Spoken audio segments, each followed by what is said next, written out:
tumalizie hapo. Haya. Haya. Haya. Haya. Asante. Asante, asante sana.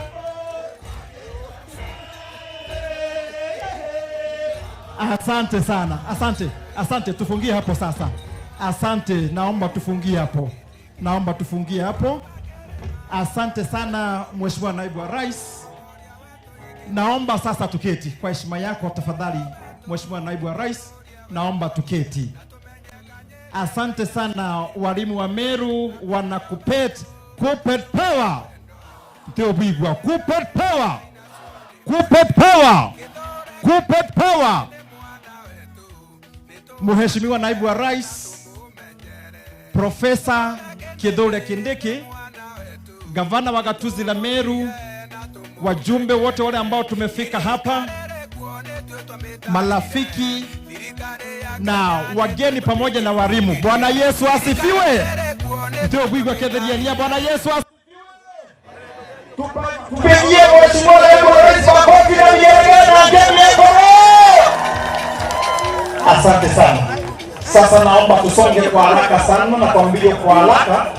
Nitaomba tafadhali kwa heshima kuu na tahadhima ya kunyenyekea, kama kuna mmoja ambaye hatujafikia kwa sasa, naomba mtulie radhi kwa sababu ya ratiba. Sasa naenda moja kwa moja niweze kumchukua atakayezungumza kwa niaba ya walimu. Lakini kabla ya hiyo ningeomba tuweze kusikizana kidogo. We want to set some rules because mahali tunaenda sasa ni kwa mazungumzo. Na nitamuomba kwa heshima na kunyenyekea our synod secretary nisomee tu Mhubiri 3:1. Kwa haraka apewe microphone. Anataka ku set rules na sasa ndio tuweze kujua tunaingia wapi. Tafadhali. Kwa haraka tafadhali. Mhubiri 3:1. Mhubiri 3:1 kwa haraka. Our Synod Secretary, Mhubiri 3:1 ndio tuweze kumalizia tafadhali. Yes, Mhubiri 3:1. Test inaongea. Tusikize hapo kidogo. Mhubiri 3:1. Ecclesiastes chapter 3 verse 1. There is time for everything, a season for every activity under the heaven. Hapo soma 11.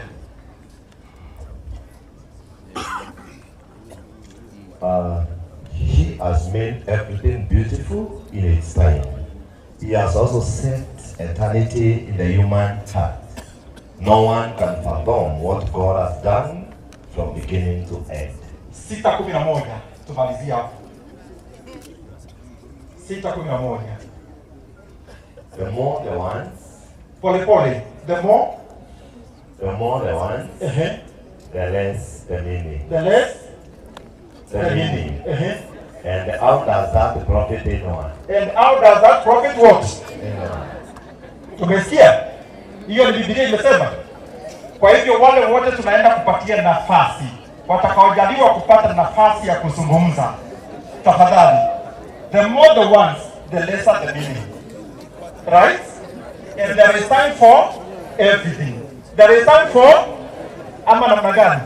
Leo tumekuja sherehe ya katibu mkuu Gatuzi la Meru, Bwana Muthomi Njira. Namna hiyo. Na tumebahatika kuwa na naibu wa rais taifa letu la Kenya, Mheshimiwa Deputy President Kithure Kindiki yuko na sisi hapa. Kwa hivyo wale watapata nafasi ya kuzungumza, fuatilia vile maandiko yamesema. Ama namna gani? Tafadhali. Kwa hivyo sasa kwa haraka sana naomba nimuite chair wa kamati andalizi Bwana Kinoti Jike. Kwa niaba ya kamati nzima, sema jambo moja kwa sekunde 30 tafadhali. Biblia imetuambia. Karibu. Okay, Bwana asifiwe. Ninapoongea ningeomba wanakamati wajitokeze. Naibu wa Rais Profesa Abraham Kithure Kindiki gavana wetu wa gatuzi la Meru na viongozi wengine wote. Tunashukuru Mungu kwa kupata nafasi ya kuhudhuria kikao hiki ambayo nilikuwa chair wa planning committee. Bwana Profesa, wakati tulifikiria mgeni wa heshima, tulisema tunahitaji profesa kwa sababu ndiye ameona walimu na macho. Na amepitia kwa walimu na anaelewa walimu na anapenda walimu. Na wakati tulimwambia tungeomba kwa heshima akuje, akasema ya walimu sikatai. Si apigwe makofi. Na ukisikia mtu anaitwa profesa, huyo ameona walimu, anapenda walimu, na hata yale walimu wanaomba lazima wapate, kwa sababu profesa amepitia kwa mikono ya walimu. Hata wakiomba nini lazima wafanya nini? Wapate, kwa sababu anajua hawa ndio walifanya hawe profu. Na kwa hayo machache, Mungu akubariki sana, tunakupenda na tuko na imani kubwa 2032 hapa Meru ndio Kenya itakuwa headquarter ya Kenya itakuwa hapa Meru. Asanteni sana. Asante, wapigiwe makofi wanaporudi kwa viti vyao. Mheshimiwa Naibu wa Rais, hawa ndio kamati andalizi imeandaa sherehe hii kubwa kuja kuwashukuru walimu wa Meru kwa kumchagua katibu mkuu gatuzi la Meru. Asanteni sana wanakamati. Tuwapatie makofi yao. Asante sana. Sasa tusikizane hapa.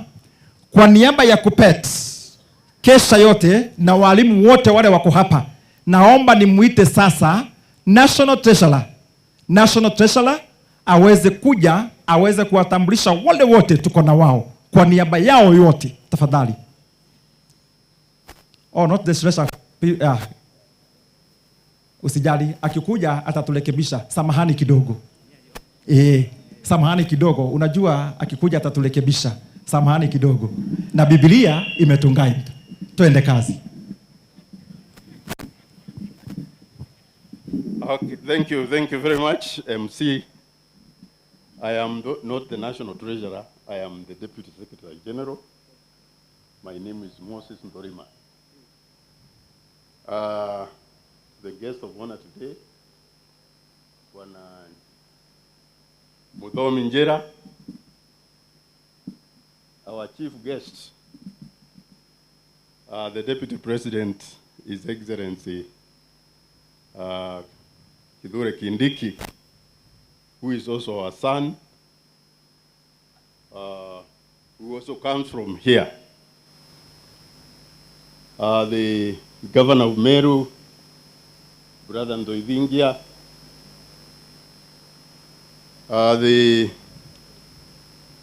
we also have the PS. We have the PS, Wanakiburi, who is the PS cooperatives. We have our county directors from the ministry and the Teacher Service Commission. We have seen Regina. Regina is a great friend of ours. We have worked with her at the TSC when we started the union, and I'm happy to say that she has seen us grow as a union. Thank you very much, Regina. Then we have the Kesha. Kesha leadership is here also, led by Mr. Karani. I have observed all the protocols. Kuppet power. Walimu woye. Asante sana. I want to take cognizance of the fact that today is a great day for teachers in Meru. In fact, I can say without fear of contradiction that since I started teaching, I have never seen such a forum. Because when we are at the headquarters there, people think that we are not teachers. I started teaching at Antobeto Kiongo Secondary School, my first appointment. Then I came back from Antobeto Kiongo. I taught at Abodogochi Boys. And then I also taught at Nkando Boys, my last station before I went for a brief at the Kuppet office in Meru. I served as the secretary of Meru for 1 term. Then I gave the mantle to my brother who is here also, Bwana Mbijewe. Where is Mbijewe? Julius Mbijewe, now the ambassador at the Vatican. This is the guy. I left about 300 members. By the time that he was leaving, there were about 4,000 members in the union. So I want to appreciate you, Bwana Mbijewe, for the journey you have taken this union. I want also to mention some of the leaders who have seen the union movement in Kenya move. One of them is Njira Muthomi, who represents the union parliament. And I would like to thank the president for finding it prudent to nominate Sister Muthomi to parliament, because we rely on her, particularly when we have issues dealing with the parliament. Muthomi, if you have something that you want from the teachers, kindly ask, because you are one of them. Before I go to raise issues, when I MC that, this is a teacher's function, so we shall speak as teachers, and we shall rejoice and enjoy the function. We have a number of branches that have graced this occasion from all over the country. And when I mention them, please stand and wave. We have the Meru County leadership, led by Brother Kome. That is Meru leadership. Then we have Isiolo, led by Brother Kimwere. You can see Isiolo leadership. Then we have Makueni, led by Brother Kimeu. Great. Then we have Kilifi County. They have traveled all the way, you can see them, led by Rifa and Opolo Kopolo, man called Opolo Kopolo. Then we have Chairman Migori, Brother Odiambo.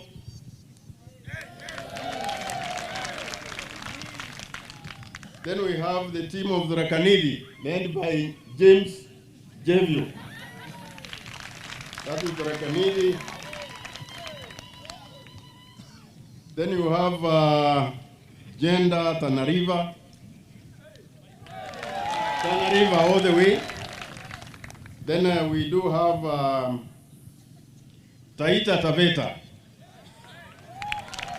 You can see the whole country is here, His Excellency. Then we have Laikipia branch. Laikipia branch, you can see they are here in numbers. Then we have Machakos, led by Yvonne Musioka. That is the only leading ES in Kenya.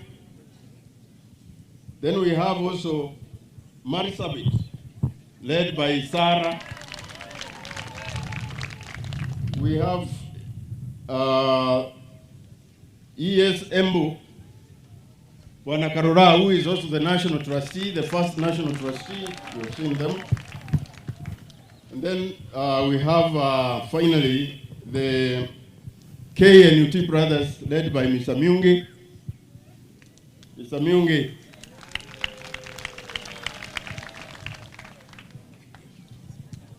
So as I finalize this, I want to welcome His Excellency, the Deputy President, in this forum, because this is a forum for teachers, and tell him that he is at home. When I met you in State House last time, I told you that you are the first man to bring the government to Meru. He is the first man to bring Meru near the presidency. Why are you not clapping this? And that is why I want to say that Mumero ugere ndamwerume itutujairwandi. Kidhure kindeke ni ndamwerume. And I want to repeat here what Meru said, that gutenyu menjega tige nturume. No nturume ni eri kinyanya, keka adima wa maguta na ikarewa nkanyanko. Yes. Ameru wako inyu menjega. We want to say that we shall not leave you. We want to walk with you. This journey that we have begun with you. I watch you when you interact with the society. You're very humble, and I want to say, you are notoriously honest. You're very humble, and the Kenyans can see the leadership in you. So I want to say that when you look at him talk, do you see a future president? It is from this community. Otherwise, teachers, being the torch bearers of the communities, guide the communities to answer our direction, because politics is about interest. It is not anything else. It is about interest. Yes. And where your interests are served, die there. Because in the final analysis, you are going to get what you want. Now I want to raise issues. Your Excellency, we have discussed these issues in very many forums. One of them is the SHA.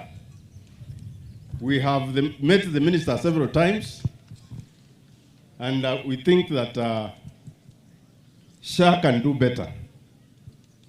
SHA can do better because teachers need to access the best hospitals in the country, because we pay for SHA. We lost allowances. We are now losing our salaries to SHA. Can we do better? Carry this message that we are not exactly very happy with the way we are being handled. The other one is the CBA. Last year we signed a CBA that was spread for 4 years. And we have engaged the president a number of times. This is only a reminder that for teachers, it will be 2 term, 1 phase. If we are given at once, we shall consider 2 term. This is what I want to say.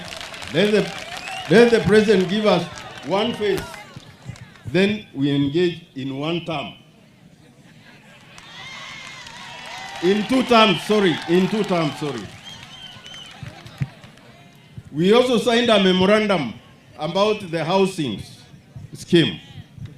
And the president himself gave us 20% as teachers. I don't think any of the teachers here have gotten a house.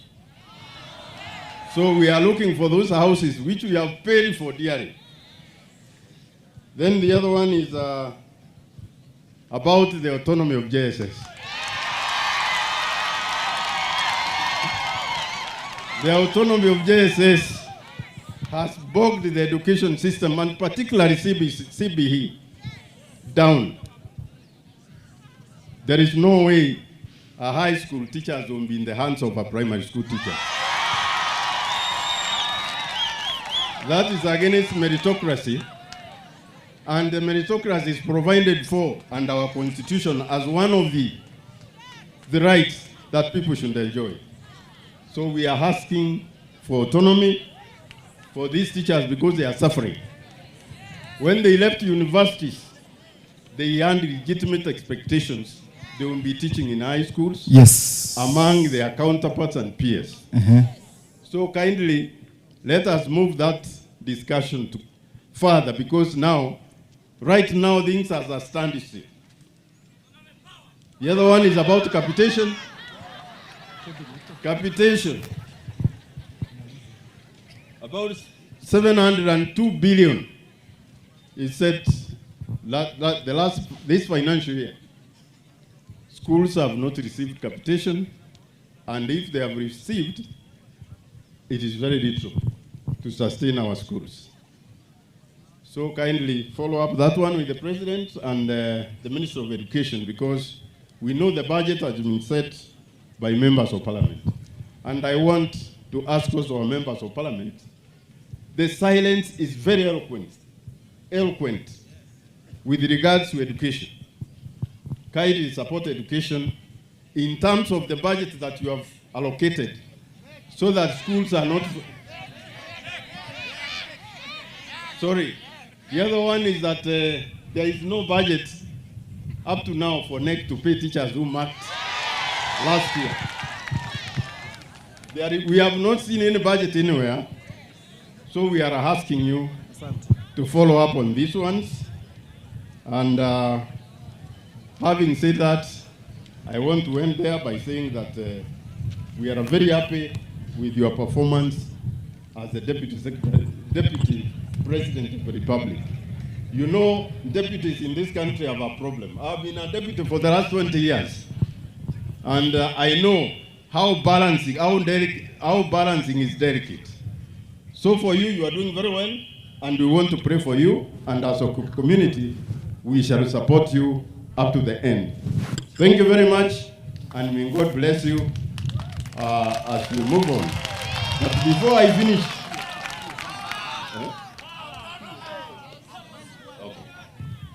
I have not said anything about Njira, isn't it? I relax.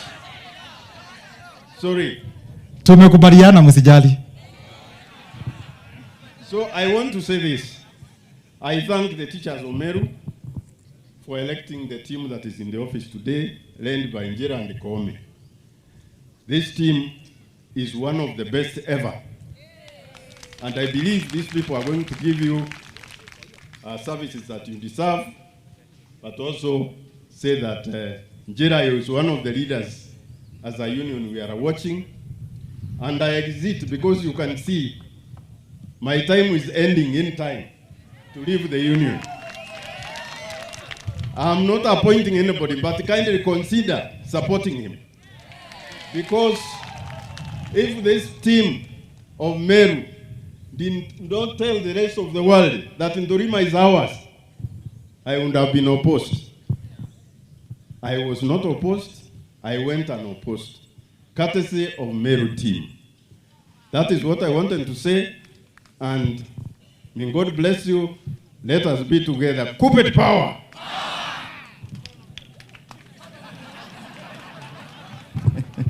Haya, Kuppet power! Kuppet power! Ni ya walimu, sio ya walimu? Ni walimu wako ama sio walimu? Walimu wako? Walimu wako? Amesikia. Asante. Thank you very much. And now without much ado, naomba sasa mnikubalie kwa ruhusa yako Mheshimiwa Naibu wa Rais. Kwa ruhusa yako Mheshimiwa Naibu wa Rais, naomba sasa unikubalie niweze kumkaribisha, na huyu tunamkaribisha kwa kishindo. Ama namna gani walimu? Kidogo, walimu wote tusimame. Walimu wote tusimame. Walimu wote tusimame. Walimu wote tusimame. Walimu wote tusimame kwa heshima kubwa sasa. Naomba mnikubalie niweze kumkaribisha Katibu Mkuu Gatuzi la Meru Muthomi Njira. Wapi vigelegele ya Muthomi Njira? Wapi makofi na vigelegele ya Muthomi Njira? Igwe! Kofia, kofia, kofia, kofia, kofia, toa kofia. Toa kofia, toa kofia, toa kofia, toa kofia, toa kofia. Toa kofia, toa kofia.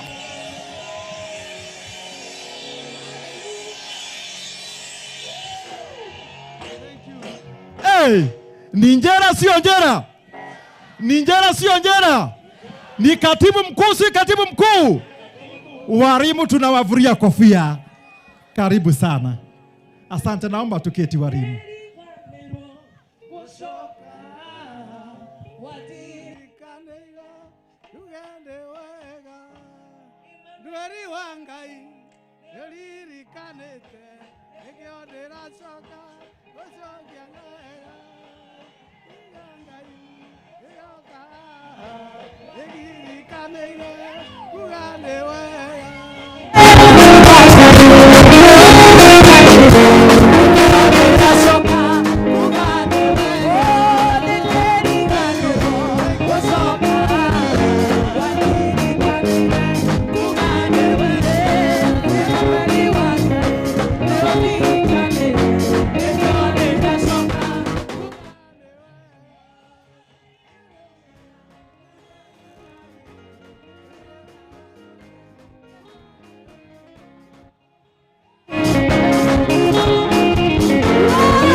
Thank you, DJ. Thank you, DJ. Thank you, DJ. Thank you, DJ.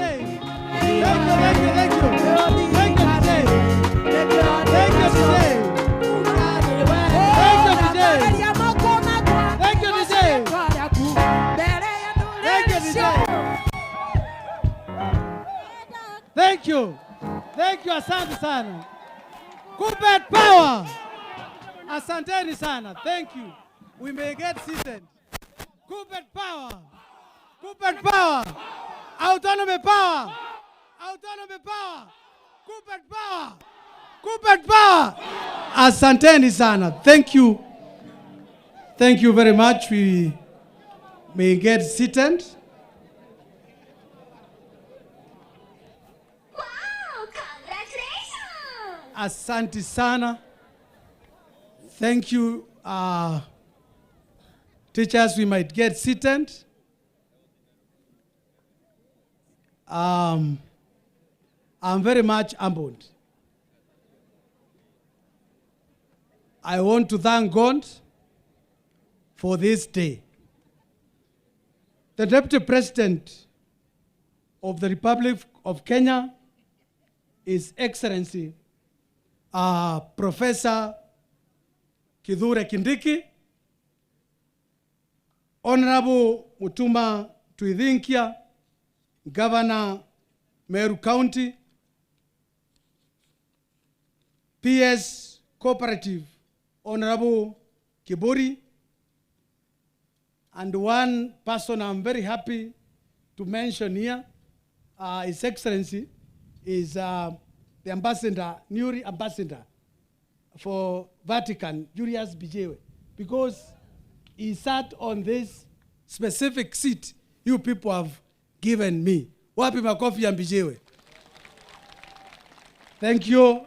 He was the Executive Secretary, Kuppet Meru branch sometime after Ndurima, my Deputy Secretary General National. Allow me also to recognize members of Parliament present.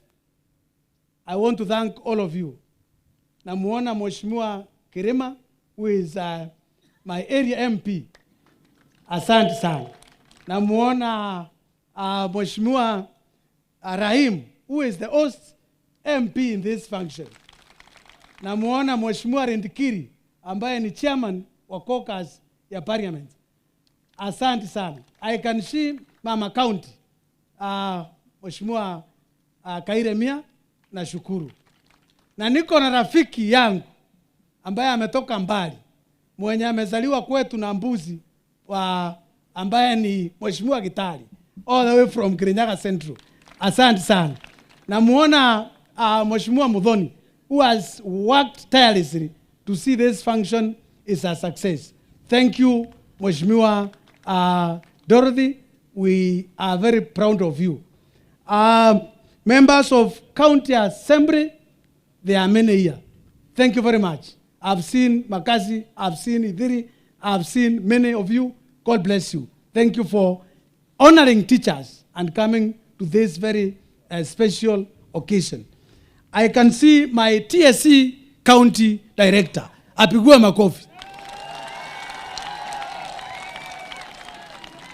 Huyo apigwe makofi mzuri. Unajua hiyo makofi inaweza lipia nyinyi. Nikienda hapo kesho na mkumbusha, uliona makofi. Apigiwe ingine. Thank you, Madam Director, and all the sub-county directors who are here. We thank God for you, and thank you for gracing this occasion. Na rafiki yangu Mkombozi, thank you for coming. Asante. Thank you because you are here. I have seen Dr. Rusi. I cannot mention all of you. Asante. Bishop and your team, the service was wonderful. And these teachers have been seriously been blessed. Allow me to also recognize Bwana Marete.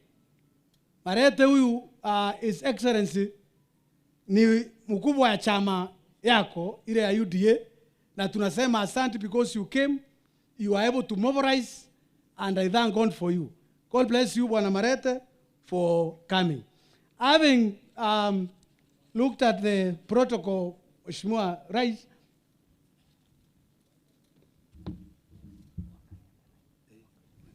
allow me now to invite my wife, na walimu wanamuita first lady wa Kuppet, Josephine.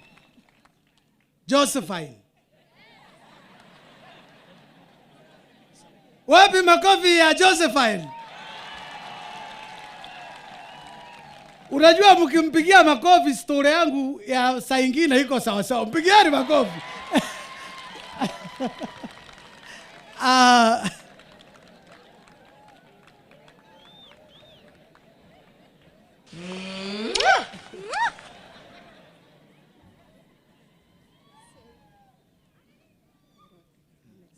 So maybe I will allow her to greet the teachers of Meru, the leaders who have graced our occasion, and then I will briefly make brief remarks.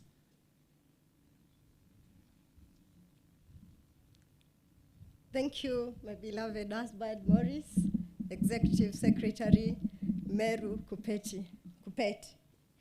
The Deputy President of the Republic of Kenya, His Excellency Professor Kithure Kindiki, Honorable Reverend Mutuma Twaithingia, the Governor of Meru County, PS Cooperatives, Honorable Kiburi, Vatican Ambassador Julius Mbijewe, Members of Parliament present, MCAs present, the clergy present, distinguished guests, respected government officials, esteemed Kuppet leaders, teachers, cherished friends, beloved family members, ladies and gentlemen, good afternoon. Bwana Yesu asifiwe. Yes, my name is Josephine. Kuppet power. Kuppet power. Thank you. Today, my heart overflows with gratitude, humility, and joy as we gather to celebrate a remarkable milestone in the life of my beloved husband, Morris Muthomi Njira. This Thanksgiving ceremony is not merely about leadership or victory. It is a celebration of faith, sacrifice, unity, and the extraordinary power of people coming together for a common purpose. First and foremost, we give glory to God. Without His grace, guidance, and favor, none of these would have been possible. Through every challenge, every prayer, every late night, and every step of this journey, God has remained faithful. As a wife, I have witnessed Morris' dedication, resilience, and passion for service. I have seen the long hours, the commitment, and the genuine concern he carries for teachers and the community. Today, I stand proud, not only because of his achievement, but because of the values he upholds. That is humility, hard work, honesty, and compassion.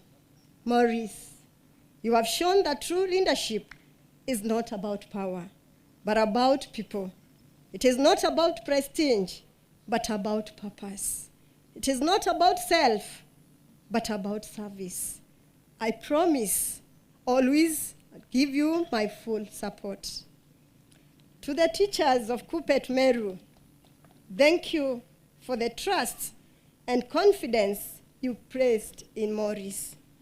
By electing him as your executive secretary, you are entrusting him with a sacred responsibility to serve, to listen, and to champion your welfare with integrity and dedication.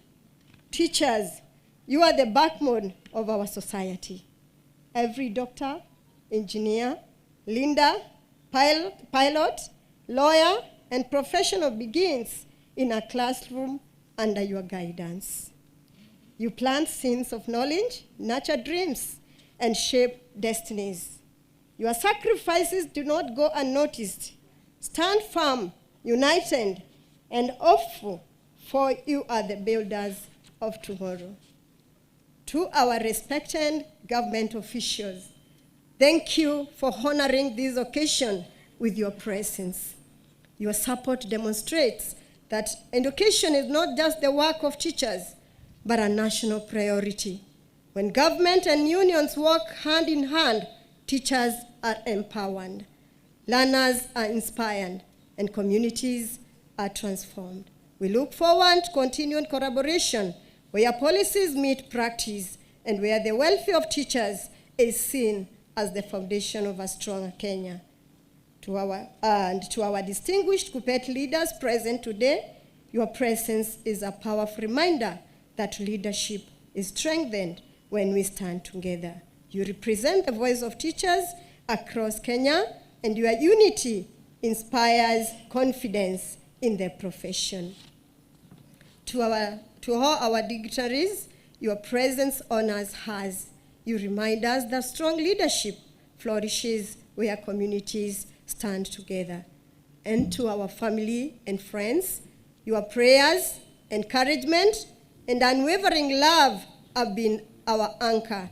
Many of you walk this journey silently, offering strength during difficult moments and hope during uncertain times. We deeply appreciate you. As we celebrate today, may this victory not divide us, but unite us. May it inspire servant leadership, wisdom, and cooperation for the growth of the union and the betterment of education in Meru County and beyond. And now, to my dear husband, Maurice, congratulations. May God grant you wisdom like Solomon, courage like David, and a heart that serves faithfully. May your leadership bring transformation, hope, and progress. Thank you all for joining us in this celebration. May God bless you abundantly, bless our teachers, bless Kuppet Meru, bless Kuppet Kenya, and bless our nation. Thank you very much. God bless you. Thank you very much, Josephine. Oka mwita Josephine komba kudhura. No, mako mwita Josephine. Allow me to introduce my other family members. My daughter Velma. That's the firstborn. And she has joined School of Law. Probably, Your Excellency, she will be a great lawyer like you, representing cases even at the International Criminal Court and other areas. I also want to recognize Trevor. Trevor is in grade 9, and he also likes politics. So I am not very sure. if we will join politics or not. Then McKenna Ivana, and teachers, you did good job. Actually, thank you. God bless you. Because this little girl, kuja McKenna, huyu ndiye anajua kutumia title. Kwa nyumba ananiita katibu mkuu. Huyu. And you people, if you are not given me this position, then McKenna would not have gotten the title katibu mkuu. Asante sana. You can sit. And sijui atakuwa nini, but she's still discovering, and she's going to tell me. I have my father, Njira Francis. You can recognize, you can wave the crown. I have my mother around, under 16, Julia Kenanu, doing very well. I have my father-in-law, Bwana Mweti, kundi alinipatia mrembo, asante sana. And Asunta, my mother-in-law, she's there. I want to thank God for that. I have my brothers there, Ben, Njira. Let me start with Magaju, he's the firstborn. Huyu alichukua kiti ndiye His Excellency anaitangwa chairman, Mzee Kanone be the patron. Then we have Ben wakati wa siasa alikuwa anaitwa Faruk, sababu alikuwa anafanya maneno huku. And then we have Dennis, my sister Penina, wherever you are, wave the crown. And my other sister Kadhambi, they are here, they are here, all of them. My cousins and all other family members. Your Excellency, allow me to recognize Ben, again from Mombasa, and the team. Chairman, chairman, all the way from Mombasa coming to grace this occasion. And that man was the main sponsor of the campaign. Apigua makofi. So, indeed, a very good job. Allow me to recognize all the executive secretaries from visiting branches. Tafadhali, ukiweza kukimbia hapa nitafurahi. All the executive secretaries from the visiting branches. As they come, allow me, Your Excellency, to recognize my principal, Jennifer Misheni. Ako wapi tafadhali? Jennifer Misheni apigue makofi. Wapi makofi ya Jennifer Misheni? Wakati mulikuwa munaona nakuja kutembea, ruhusa ilikuwa kwa huyo madam and the whole Rurama fraternity. Your Excellency, these executive secretaries from various branches, and just say your name, please, only. Yes. Bwana Yesu asifiwe. Bwana Yesu asifiwe tena. Jina ni Yvonne Musyoka, katibu wa tawi la Machakos. Muyaseo. Asante sana. All the protocols observed. I'm Galgalo, Executive Secretary, Marsabit County. I aligned on the already established protocols. My name is Karora J.N., Executive Secretary, Kuppet Embu. Mwega. Mwazeo ingi. Majina naitwa Justus Kimeu, katibu wa Kuppet Makueni. Asante sana. Hello. My name is Kimwere Moses, Executive Secretary, Isiolo. Hello. Kuppet Power. Jebio James, katibu mkuu, Tharaka Nithi County. Asante. My name is Kevin Odhiambo, representing the Executive Secretary, Henry Otunga, Migori. But I want to tell Your Excellency, all the way from Migori to Meru. Sisi huko Migori tumeadopt 2 term, and that is what is happening. Asanteni sana. Haya, Kuppet Power.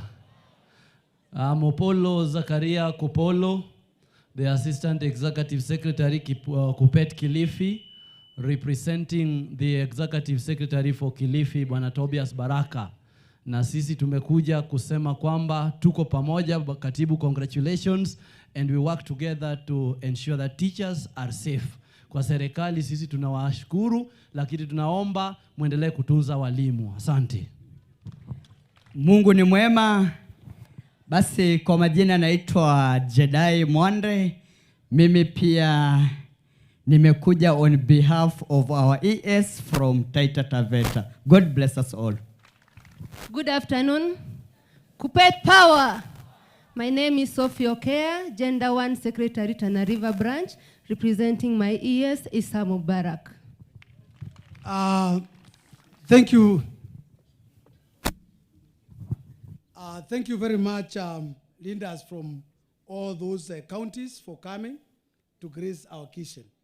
Again, Your Excellency, I came with students from Ruramade Secondary School, where I was teaching up to 28th of February when you people gave me my date. Wanafunzi wa Rurama oye! Asanteni sana, they are very organized, very good, and even the teachers came in that manner. I once again now want to thank each and every person, because my speech is more of thanksgiving. I want to thank the religious leaders. I want to thank the fraternity of Mwisione Dairy Farmers Cooperative Society. Mahali muko oye! Mheshimiwa huko mimi ndio chairman wa hiyo cooperative society, because I'm a serious farmer in terms of dairy farming. Allow me to read something small now, and this is the serious matter, because although our DSG, Dorima, has spoken it all. Your Excellency, what is bothering these teachers, one is neck. Neck. These teachers sacrificed, and up to date, they have not able to receive their dues for the work done and well done. Kuppet Power. Kuppet Power. Number two, the Deputy Secretary General talked about autonomy. And in this case, I want to urge the members of Parliament, because they are here.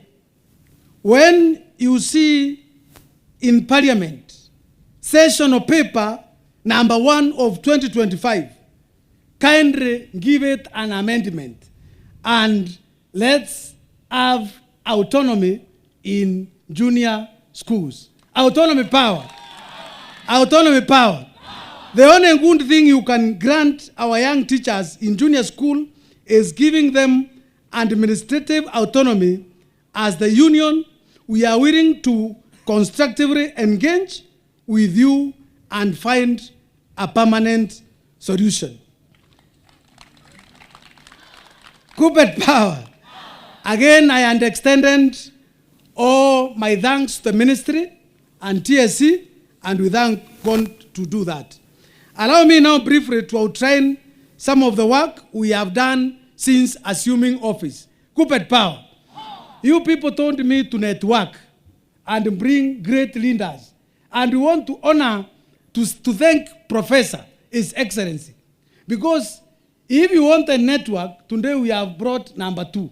And maybe in 2032, we will bring number 1. In our campaigns, we adopted your slogan, Your Excellency, and I would go in staff rooms, and I would ask the teachers, Njira ni noma si noma? Njira ni fire si fire? Leo kendeke ni noma si noma? Ni fire si fire? So, one of our major achievements is transforming the union office from the old premises into the new office. Your Excellency, we have a serious executive office at the Royal Business Park, and we have instructed the secretaries. If a teacher visits that office, after greetings, there are 3 questions. Do you want coffee, water, or soda? And you try and go there, because that is the change you wanted. Kuppet Power. Secondly, we have efficiently improved on barrier benevolent fund. And even today, we are saddened because we have lost one of our teachers. May Eso rest in eternal peace. Probably for the honor of that teacher, we can just observe 1 minute of silence.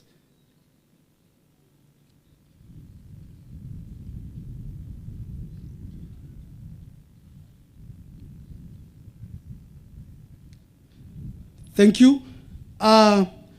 Your Excellency, this thing, before we took over, would take many days. But as the new office, only 72 hours, and we disperse that kind of kitty. We are also impressed because we have the only teacher in Kenya who represented the talks at Embu, Lewis Kidenji Abbas.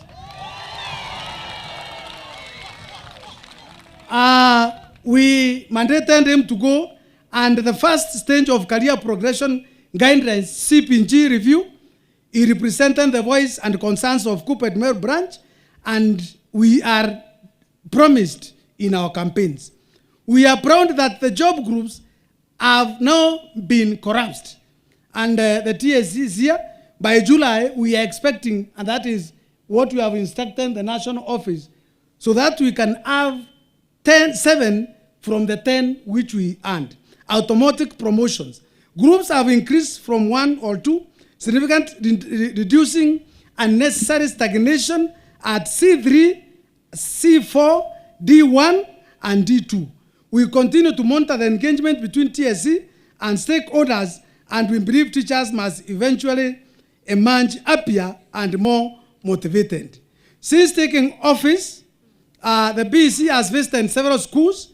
You have seen us in junior and senior school, and during this, we have consistently asked the principals and ends of institution. And Mr. Karani is there. Kesha, share, please wave. Thank you. We are seriously engaging with them so that the well-being of teachers can be taken as. We have told them, just as teachers are expected to show empathy to learners facing challenges in school, school administrators must also appreciate that teachers are human beings facing real hand-to-hand struggles. Bwana Karani, we face serious hand-to-hand struggles. Divorce, separation, toxic relations, domestic violence, mental health, emotional distress. So we need to be understood. Kuppet power. We need to be understood. Kuppet power. And I think the director and Bwana Karani are taking note of that serious thing. A teacher feels understood and supported, performs better, and serves learners more effectively. We have already made significant progress in issues of co-curricular activities. You know what we did last term, and we will do the same if the ministry does not seriously behave and pay you well. Kuppet power. On pipeline, we are currently working on establishing a modern website that will ensure seamless service delivery. Through this platform, teachers will be able to report cases online, track progress instantly, and receive prompt communication from the branch. I'm proud to announce that this website will be developed by our own teachers. So far, 4 teachers have already submitted their bids. We believe in empowering our teachers first before looking elsewhere. Kuppet power. We are also focusing on welfare improvement. We have tasked the welfare committee to develop additional areas where welfare support can be extended beyond death cases. Our desire is to ensure that welfare funds also respond to other genuine teachers-related challenges affecting our members. And you remember, again, when one of our teachers disappeared, we have hearing rumors that he was found dead. We are waiting for the DNA, which is very unfortunate. We moved out of only Barrio and went and visited that family. Issues like when we have houses being burnt and what have you, those are some of the cases we seriously wish to do a serious follow-up on such cases. Kuppet power.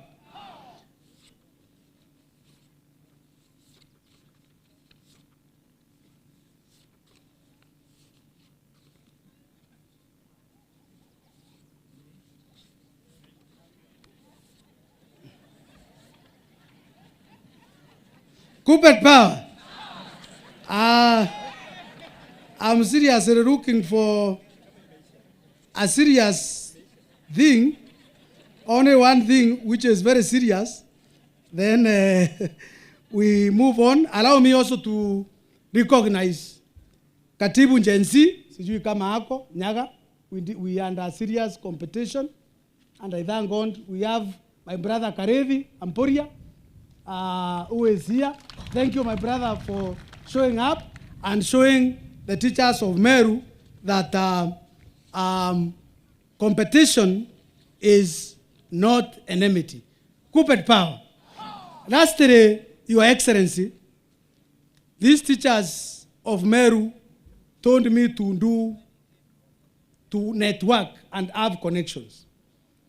One of the things this branch seriously needs, Your Excellency, is a Kuppet 62-seater Scania. Because when junior school, when we have a Meru music team, we have Meru football team, we have teachers going to MAC, and we have very many activities. If Your Excellency, you grant us this wish and this branch, because you are our own, we are proud to host you. If you grant the teachers of Meru this wish of owning a bus, the BEC, the teachers of Meru, the parents, and whoever, this will go into record that when you grace this Thanksgiving service, at least Meru branch was elevated. Kuppet power. To the governor, one wish is we know that you have the power to allocate plots. We are in a rented office. If you give us a space with our savings, we will do a serious Kuppet Meru Plaza. And it will go down to history that when Mheshimiwa Tuithinkia was the governor, alipeana plot ya walimu. Kuppet power. Wapi makofi ya governor ndio plot ipatikane? With those and many, allow me to stop there. But kindly, Mheshimiwa, allow me to bring now the 14 elected leaders only for maybe a photo with you. And that will be okay. Baadaye, thank you. Asanteni sana, Mungu awabariki. Long live teachers of Meru. Can you say long live? Long live the spirit of teachers of Meru. Long live. Asanteni sana. Thank you. Tumpongeze kwa makofi Morris Muthomi, makofi mazito jameni kwa ushindi wake na kwa hotuba hiyo ya kufana.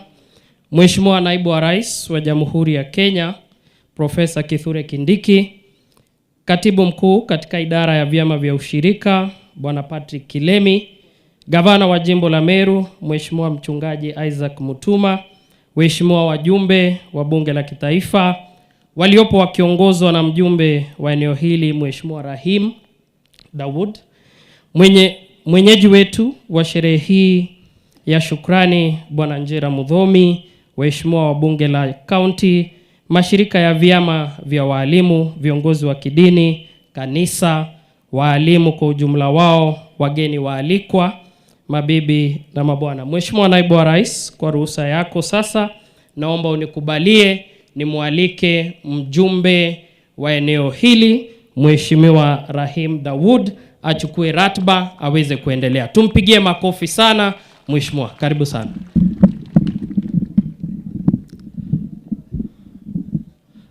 Your Excellency, the Deputy President, our chief guest for today, SG Njira, our Governor, Mheshimiwa wenzangu wa taifa la Kenya, nikiwa natambua ambassador wa Vatican, MCS wetu, viongozi wote wa Kuppet, walimu wa Kuppet hapa, na distinguished guests wale wamekuja kutoka mbali na karibu.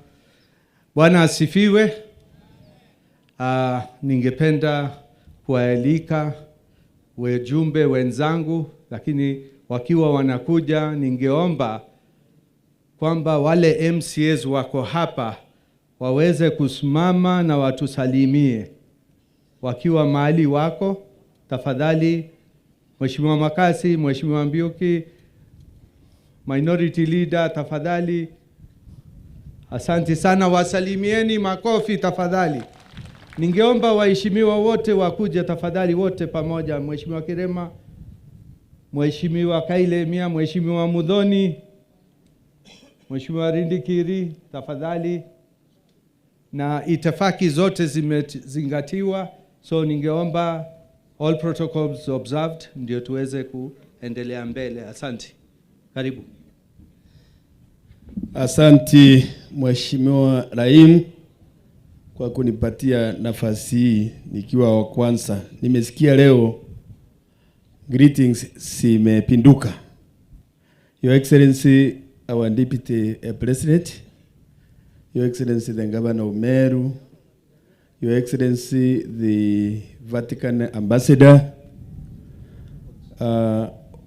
wakubwa wote wa mambo ya elimu, all protocols observed.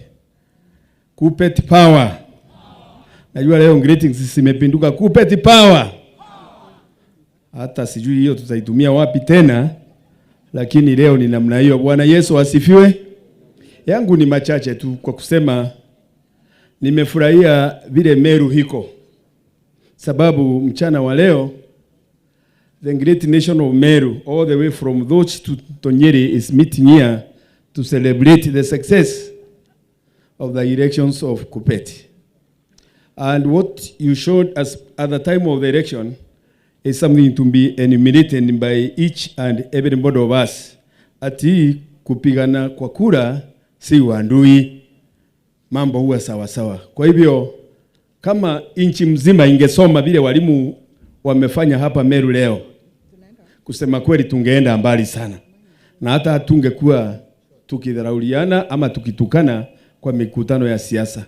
Yale yote mmesema tufanye mbunge, tutafanya kulingana na hiyo session paper imesemekana. Na ningependa kusema kwamba hiyo occasion ya leo ingekuwa kwangu ni vile hii institution iko hapa. Lahim is the host on the ground, but I'm the host of the people. These are my people from the constituency. Thank you very much. And by the way, even we different about it, who is to be the host. Thank you very much. Asante. Mheshimiwa Kailemia. Thank you very much. Thank you, His Excellency, the Deputy President of the Republic of Kenya, and all protocols observed. This day is a great day for me that the Lord has made, so that we rejoice and be glad in it. I'm happy that my friend Muthomi won the seat of the executive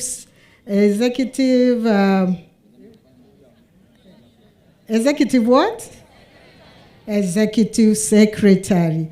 For a moment, I thought it was me, because I was an executive secretary to some offices for a long time.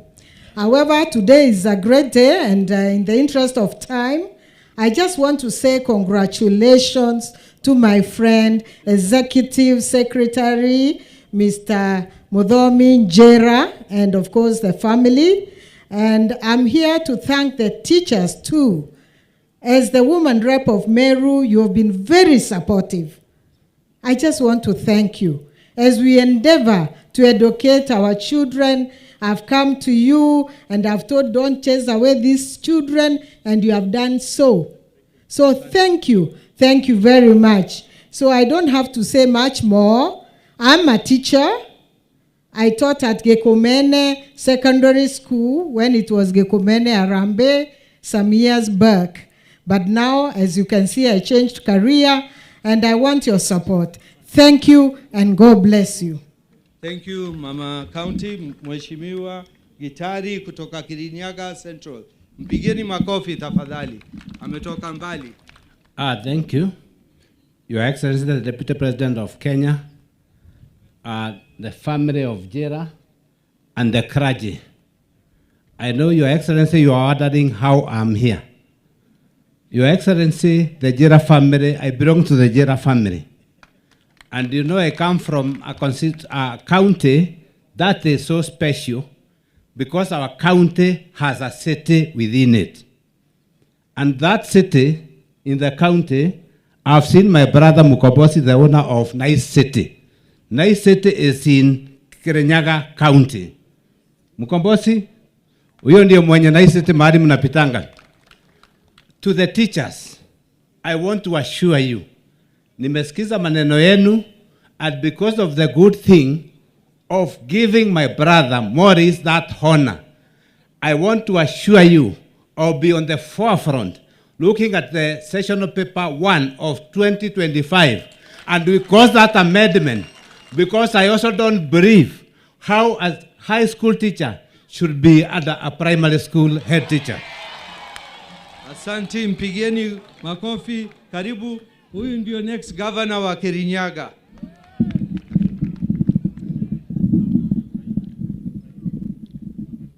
His Excellency, the Deputy President of the Republic of Kenya, our esteemed guest of honor today, Executive Secretary Njira, all protocols observed. Kuppet power! Kuppet power! Thank you so much. I am Dorothy Modhoni Ikiara, a teacher by profession, a nominated member of parliament, and I want to say very special thanks to His Excellency the Deputy President of the Republic of Kenya, who stood in that space and said this position is for the teachers, and particularly it came to Meru. Thank you so much, Your Excellency. I just trust and pray that this position will remain in this county and the counties of Mount Kenya. Your Excellency, two things that I want to say to the new Executive Secretary. Rule number 1, Executive Secretary, never depart from the space of teachers. Be where they are, because these teachers need you day and night. You are being elected is one thing, and today you are starting your job. I hope you execute that properly. Number 2, His Excellency the Deputy President. I want to say this because this is about trade unionism. The position that he has is a trade unionist position. During the year 2015, Your Excellency, you remember that is the time we had the longest protected strike, where teachers went on strike for 5 good weeks. And I thank God, Your Excellency, I was part of the trade union movement that time, and the government that time then said because the teachers were genuine in what they were seeking for, they will be paid their entire salary. And it happened, Your Excellency. Your Excellency, I know you are a teacher as much as you are a professor.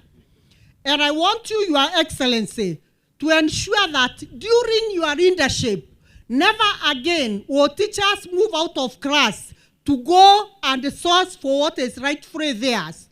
Your Excellency, make sure teachers get what they deserve in the right way, and you'll never be in a collision course with these teachers seated here. I want to thank you because I know 2032 walimu tutakuwa wapi? Tutakuwa wapi? And because Dolima said I say what I want, Your Excellency, that time I'll be exiting the seat of Senator wa Meru because 2027 I'll be seeking as a teacher kiti wa Senator wa Meru. Walimu, Kuppet power! Kuppet power! Thank you very much. Asante, asante. Wacha nimkaribishe Mheshimiwa Mbijewe. Mheshimiwa Mbijewe, our ambassador, the newest ambassador in Kenya. Karibu Mheshimiwa. Thank you. Your Excellency, the Deputy President of the Republic of Kenya, Your Excellency, the Governor of Meru, honorable members of the National Parliament, mwenyeji leo Bwana Njira, the teacher and the fraternity of teachers. Kuppet power! Kuppet power! Thank you. Mine is very brief, first of all, to say this is a wonderful thing, Mr. Njira, that you have set. I served the union of Kuppet as an executive secretary. Just as Dorima has indicated, then there were 400 members. I sacrificed and went out there, Your Excellency, without salary for 4 months, but then got members to the union. And we came up to 4,000. I think then we were the fourth biggest branch in Kenya. And the union, actually thanked us by coming, the whole board, to Meru when I was launching my ministry in politics. But I don't want to go to that direction. I just want to say this. Mr. Njira, what you have done has never been done. I must admit that. This is wonderful. Finally, Your Excellency, I want to thank you most sincerely, and I thank the President of the Republic of Kenya, Dr. William Samoei Ruto, for having confidence in me and having confidence in teachers of this country, that a teacher can serve as an ambassador, and not only an ambassador, but an ambassador in the Vatican See. Thank you so much. Thank you, Your Excellency the Governor. Thank you, members of Parliament, for supporting. Asanteni sana. Thank you. Asante, mpigeni makofi. Mheshimiwa Rindikiri aongee yake na ya speaker wetu Wetangula.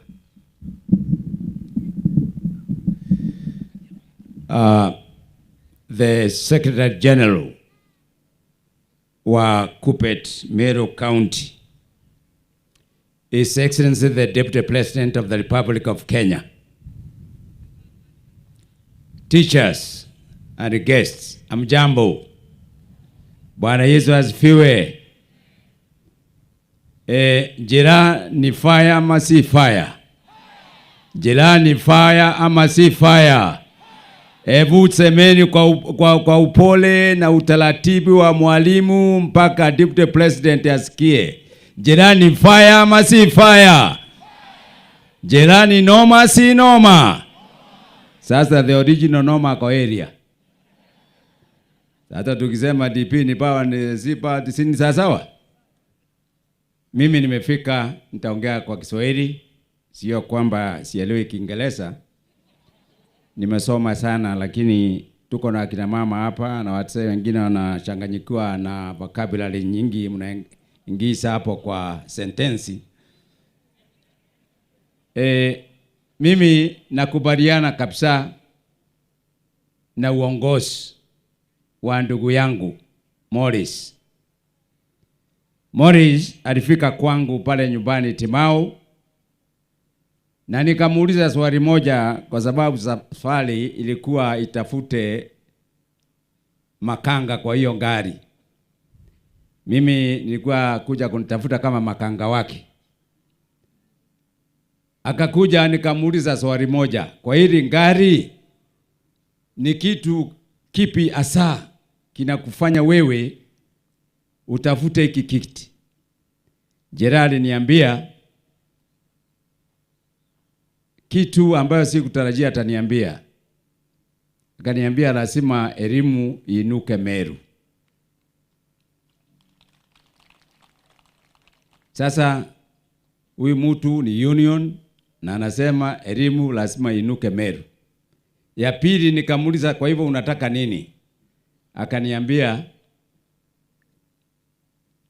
mambo ya walimu ni muhimu sana, kwa sababu kati ya kuongeza performance ya mashule lazima kuwe na walimu, na walimu ambao maisha yao, ufea yao iko juu. Nikamwambia nimeingia kama makanga wake. Walimu, Your Excellency, ni watu muhimu na sitaki kurudia hiyo. Lakini pia SG alisahau kutaja mawili matatu ambayo ni muhimu sana. Kwanza, pension payment of the retired teachers. They are part of still. We want to have a guarantee that when a teacher is exiting, analipwa pension yake in good and good time. Mambo ya pili, mambo ya security our teachers ni muhimu sana. Kwa hivyo kama serikali lazima tutaongeza mambo, tuongee mambo ya security mno sana katika the northern glazing zone. Na vile vile walimu wetu ambao wanafanya kazi kaunti zingine mno sana za northeastern. Kwa sababu walimu wa kaunti hii wako huko and we need to guarantee them our security. Vile vile, Your Excellency, ukiwa hapa, kuna mjadala pale mbungeni kwa sababu hao walimu wanafanya kazi katika environment ambayo ni kafu. So, hii issue of hardship katika gatuzi letu la Meru hapa liangaliwe sana pale na serikali. Na nikimalizia niseme teachers want a good work environment. And I want to say that our government is trying to do everything possible to ensure that the work environment in various schools is conducive. I know His Excellency is going to talk about the issue of housing. I am speaking here as the chair of housing. I have heard, and it is something that we are trying to curb, because you had a meeting with His Excellency the President at the State House on the matters of housing. So it is under consideration, and I believe His Excellency the Deputy President, he is going to make a comment on that. Finally, teachers, you had invited the Speaker of the National Assembly, Dr. Moses Masika Wetangula. He has given me a very big speech, but now I can't lead a speech when His Excellency the Deputy President is here. So I'll ask that I present this speech to the Secretary General. But similarly, I'll bring it there, no problem. But similarly, the Speaker of the National Assembly is very keen on matters of teachers, and he has given a commitment that whenever matters of teachers, and specifically the teachers of Kuppet, that will be brought before the House of Parliament, he is going to give us a first priority. So I want to thank Bwana Njira. Thank you very much, my brother. Asante sana for your commitment to serve. Thank you very much. Like you know I'm your boss. I'm senior. Okay, senior. So let me add there. We have our own fight with Laim. Let me head there and tell you, teachers, we love you. I have so many brothers. I have 3 brothers of mine who are teachers and my sisters. So Lily, you are special people to us. From the constituency, the great constituency of Bori, I will call for a meeting with the teachers through my brother, and we will discuss our matters of in-house. I love you, good people. Thank you very much for being good people of this country. Asanteni sana. Pigeni makofi. Karibu Mheshimiwa PS. Your Excellency, the Deputy President of the Republic of Kenya, allow me to stand by the protocols already stated. But first, let me congratulate this Morris Muthomi Njira. Your Excellency, huyu mtu anaitwa Morris Muthomi Njira ena Njira. Na Njira ikino kuona alimu ba 7,000 members of Kuppet. Wamesema huyu Muthomi ni fire. Simekubali yeye ni kiongozi wenu. Sisi tunaomba mtukubalie tufanye huyu Muthomi rafiki yetu. Hii njia amepata atuonyeshe. Because Your Excellency, these teachers, they define the opinions in the village. Ile hawa walimu hapa ni viongozi. Hawa ndio chairman wa makanisa. Hawa the discussions in the local canteens, hao ndio wanasema watu. Hata ile mambo inasumbua sisi ya Strait of Hormuz, hawa walimu ndio wanaambia watu hiyo vitu inafanyika namna gani. Si ndio? So we appreciate you. I'm a son of a teacher, and I want to thank you for choosing this gentleman to lead us, and to thank the Deputy President for gracing this occasion ya walimu. Let me say, huyu Deputy President wetu, mimi nilisoma kutoka kwa His Excellency the President, kwa sababu yeye when he was saving the number of Uhuru Kenyatta alisave akaweka FP. Unajua FP nasema nini? Future President. Mimi hata mimi nilibadilisha yangu vile alichaguliwa nikasema His Excellency Professor na nikaweka hapa FP. Antu betu kilenja kiteta kiambi. Antu betu kama leo muntu atoe opportunity tioneka. We can realize that no more support, no murombera, no muata. Na batu tueni rutha turitenguena katibu wenu. Owe na Njira Tontonjero Morris Muthomi Njira. Turitenguengwe as advocates for the welfare of the teachers. He also helps us to communicate mantu adrikari. Ati buri arimu bukiritana mantu yange turene na bukiritana antu mantu adrikari ngwe adrikari kurita.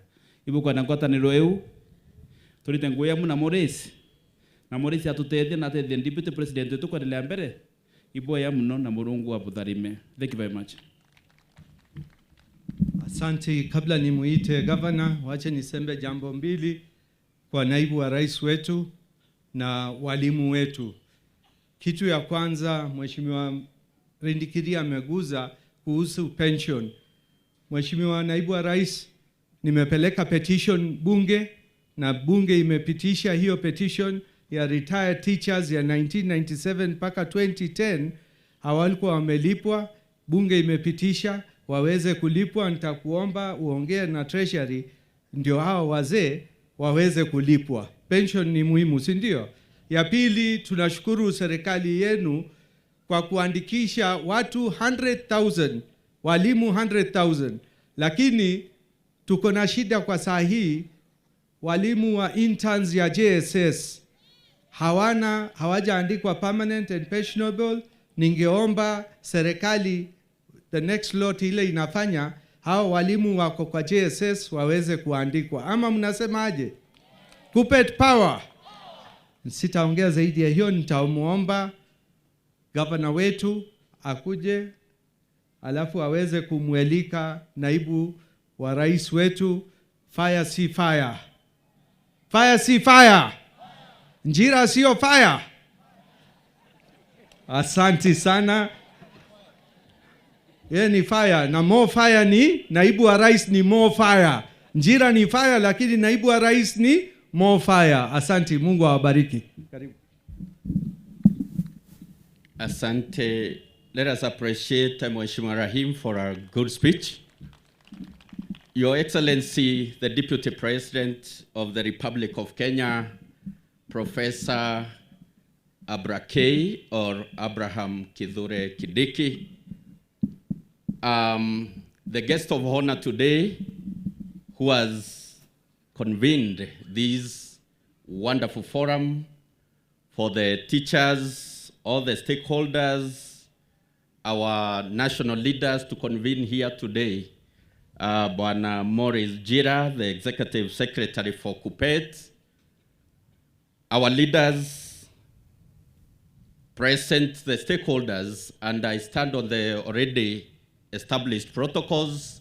Ladies and gentlemen, walimu wote, Kuppet power. Bwana Yesu asifiwe. Hii ni siku yenu. We came to celebrate what the Lord has done. I'm reminded in the Bible that Jesus healed 10 lepers, but only one came back to say thank you to the healer.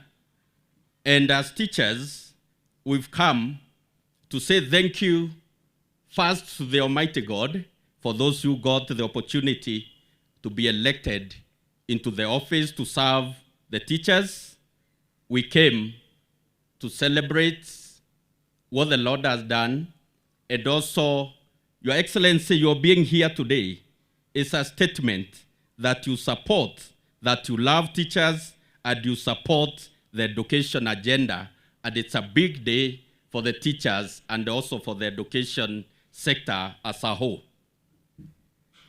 As County Government of Meru, Your Excellency, we also have our part. We have a role.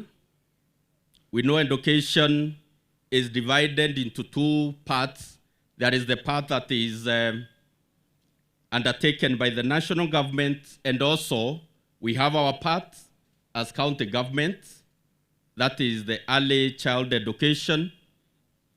Walimu wakuu najua muko hapa, and also our teachers are here, and you are aware that since the inception of devolution in 2013, we've done something that has never been done by any other government, either here in Meru or elsewhere in the country. We've done something to ensure that even as we build the foundation of our county, the foundation of education through the teachers who support our young learners, we've implemented the schemes of service for our teachers who end mark-timed in the same job group for the period the devolution has been in existence for almost 14 years, 15 years. Now, this is the first county, the county government of Meru, to implement the schemes of service for the early child education in our county. Ladies and gentlemen, let's celebrate our colleagues. Sini walimu wenzetu. Inamaanisha, Your Excellency, county governments, we have our role to play in supporting the education agenda and also in supporting the enrollment of our young learners into the learning institutions. Tumepeana uji, we have a feeding program for our learners.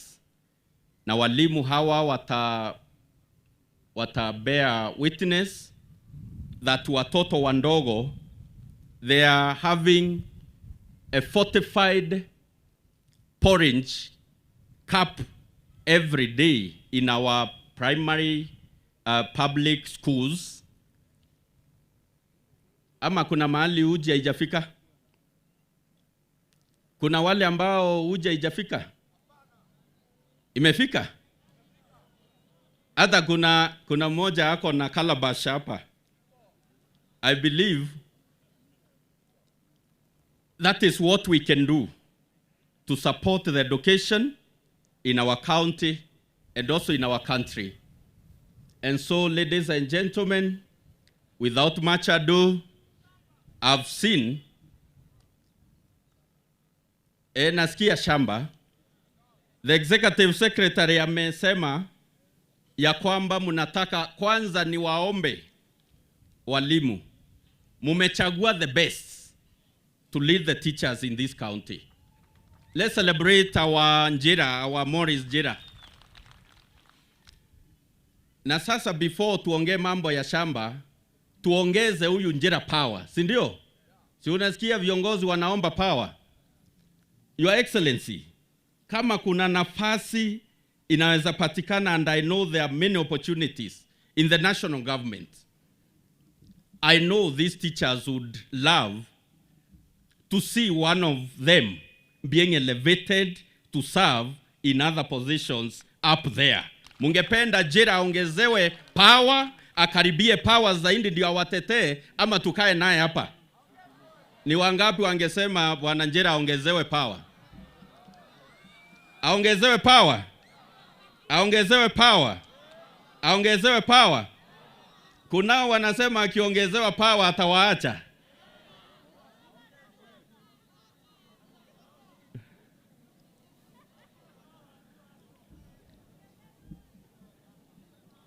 Okay, shamba. Tuongee mambo ya shamba? Wangapi wanataka tuongee mambo ya shamba? Asante. You have a very able team that we are going to sit with. Katika ofisi, of course, the public lad, you know the procedure. We must do a public participation because the public land belongs to the public, as it were. So, if we are allocating land to other public utilities or public usage. Why not you Kuppet teachers? Kwa nini si nyinyi? Kwa hivyo, we are going to have a discourse around that so that tuone you are well established kama ofisi na pia muko na mahali ambako you are operating from and without incurring expense ya kukondisha ofisi. Sini sawa sawa? Now, ladies and gentlemen,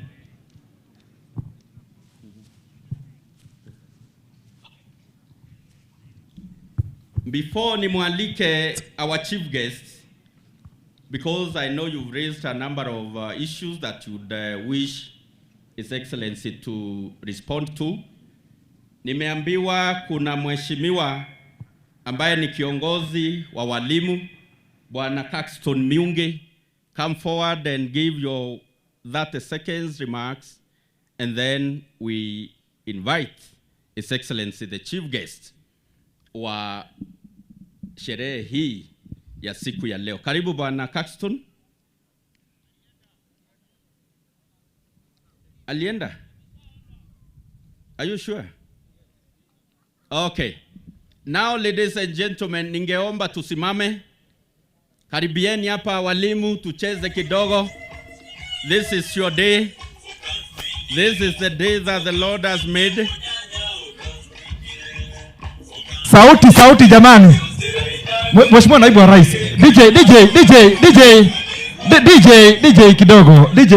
DJ kidogo. Unajua Mheshimiwa Naibu wa Rais ni kijana yetu wa nyumbani. Si ni kweli? Si ni kijana yetu wa nyumbani? Nataka nyerege yetu. Mheshimiwa Naibu wa Rais, wacha tukupange sasa. Tukubali tu tukupange mheshimiwa.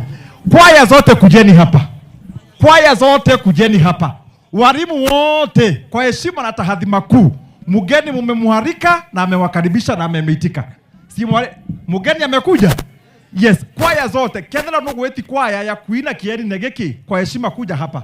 Tunawaomba tu. Na wale wengine wote wameketi tusimame sasa. Gavana amewaomba tusimame. Sisi wote tusimame.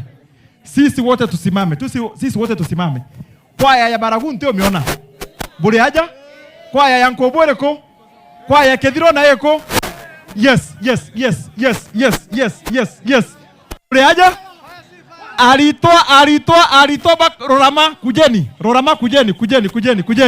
Aya, twende. DJ, twende.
Peperusha kofia. Twende chini. Kanyera igeto.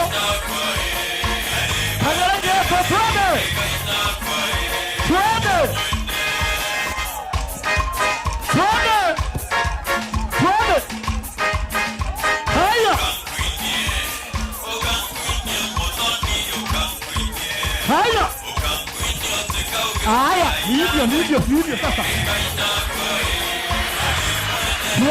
Noma si noma. Weka kofia juu. Haya, asanteni sana.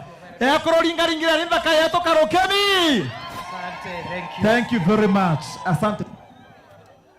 Hey. Kuppet power. Kuppet power.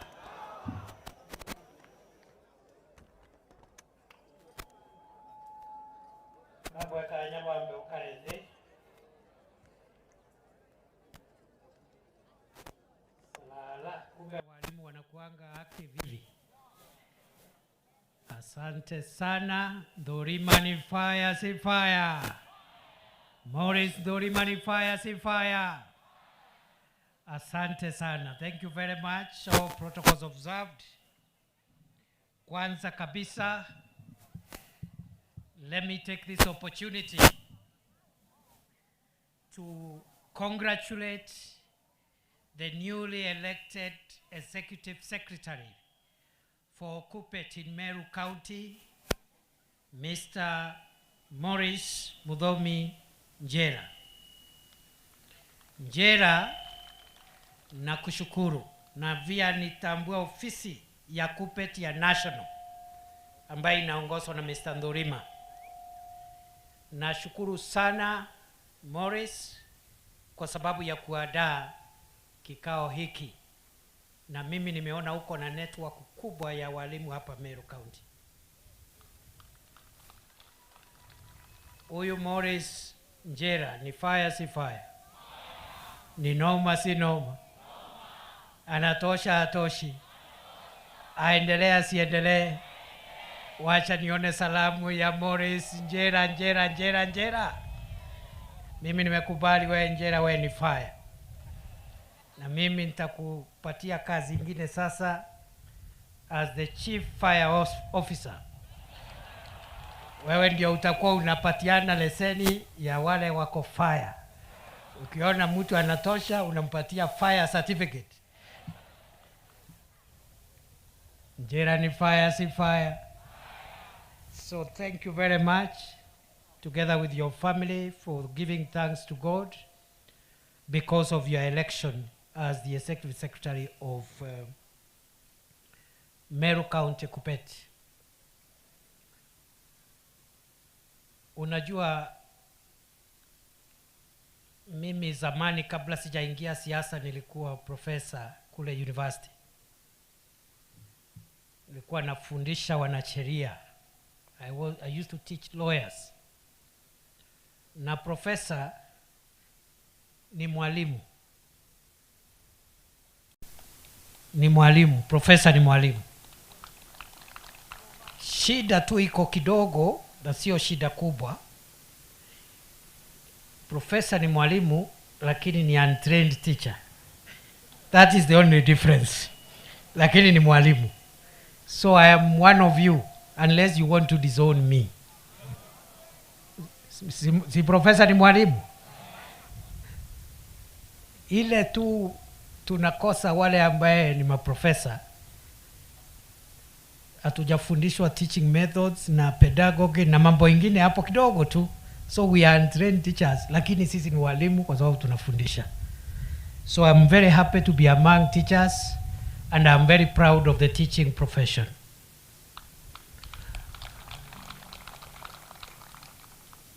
Teachers are the only people I know in the whole world who spend most of their time thinking about the children of other people more than they think about their own children. Many people, many adults, many parents, they think more about their own families than about their children. But teachers, 99% of their time, they are thinking about the welfare of the children of other people who have been entrusted into their hands. And for that sacrificial professional responsibility, teachers, we salute you. You are the biggest example and the best example of sacrifice. Walimu hoye! Walimu hoye! Kuppet power! Walimu ni fire, si fire? I also want to say that as a nation, as a society, we depend on teachers to shape our children's morals and value system. I congratulate you for the job you do to shape our children into responsible citizens as you teach them mathematics and chemistry and physics and biology and history and CRE. In between those subjects and the other subjects I have not mentioned, you are also responsible for inculcating positive social values in your in the children who are brought to you as teachers. Continue doing that job. And this job is so costly, we cannot pay you enough for what you do. It can never be enough. We can try to compensate you. We can try to keep on reviewing your terms and conditions. But I am persuaded beyond measure, having been a former teacher myself, that you cannot reward adequately the work that a teacher does in our society. Walimu ni fire, si fire. I want to encourage you, thirdly, to continue doing what you do best. Teachers are well-respected members of the society. They are opinion shapers. They are leaders in the communities where they find themselves. Their views are taken very seriously by the other members of society. I want to encourage you, even as we continue discussing the affairs of our nation, discussing how we can make our country better, please continue providing leadership to explain to other members of the society who may not be as educated as you, who may not be as exposed as you. Continue explaining to them so that they can understand the do's and don'ts in our effort to build a united, successful, and prosperous nation. Because if we leave society on its own, it might be impossible for us to identify what our national priorities are, what we need to concentrate on, what we need to avoid, what we need to do for a better country, for better leaders, for better education, better health, better agriculture, better roads. I am saying this because teachers, as shapers of the value system of the youth through their profession of teaching, they are also opinion shapers of general society because they are leaders who have been given by God an opportunity to lead because they are exposed, they are educated, and they know a few things that other members of society do not know. I plead with you not to allow our nation to sink into negative values that can be destructive to our country. Just by way of example, we are a country that seeks to expand our democracy so that we can have a good country governed by the rule of law, where the rights and dignity of every person is respected. And there is a lot of freedom which has been granted by the constitution of our country for every citizen to express themselves on how we should govern our country.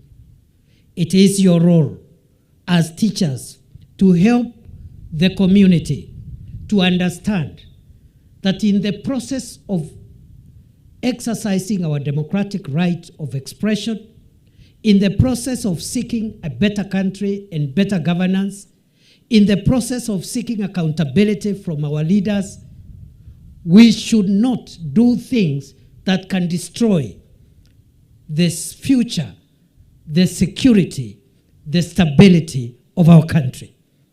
We must do so peacefully. We must not break people's shops. We must not burn private property of people who have no relationship with the issue that you're raising. if it is fuel prices, if it is the other thing, it is okay to say what you are not happy with. It is okay to express your dissatisfaction and to demand better governance. But it is not your right, whoever you are, to destroy the economy that the people of Kenya has built painfully over the years. It is not your right to affect or interrupt the right of other people, to destroy public property, to destroy roads and infrastructure. That is not within your right. And teachers can help us do civic education on the do's and don'ts. Express yourself, disagree, demonstrate when you must, but please don't loot a supermarket. Somebody went and bought and got a loan from the bank. They are still paying for that loan, and they are not government officials. Please don't destroy their property.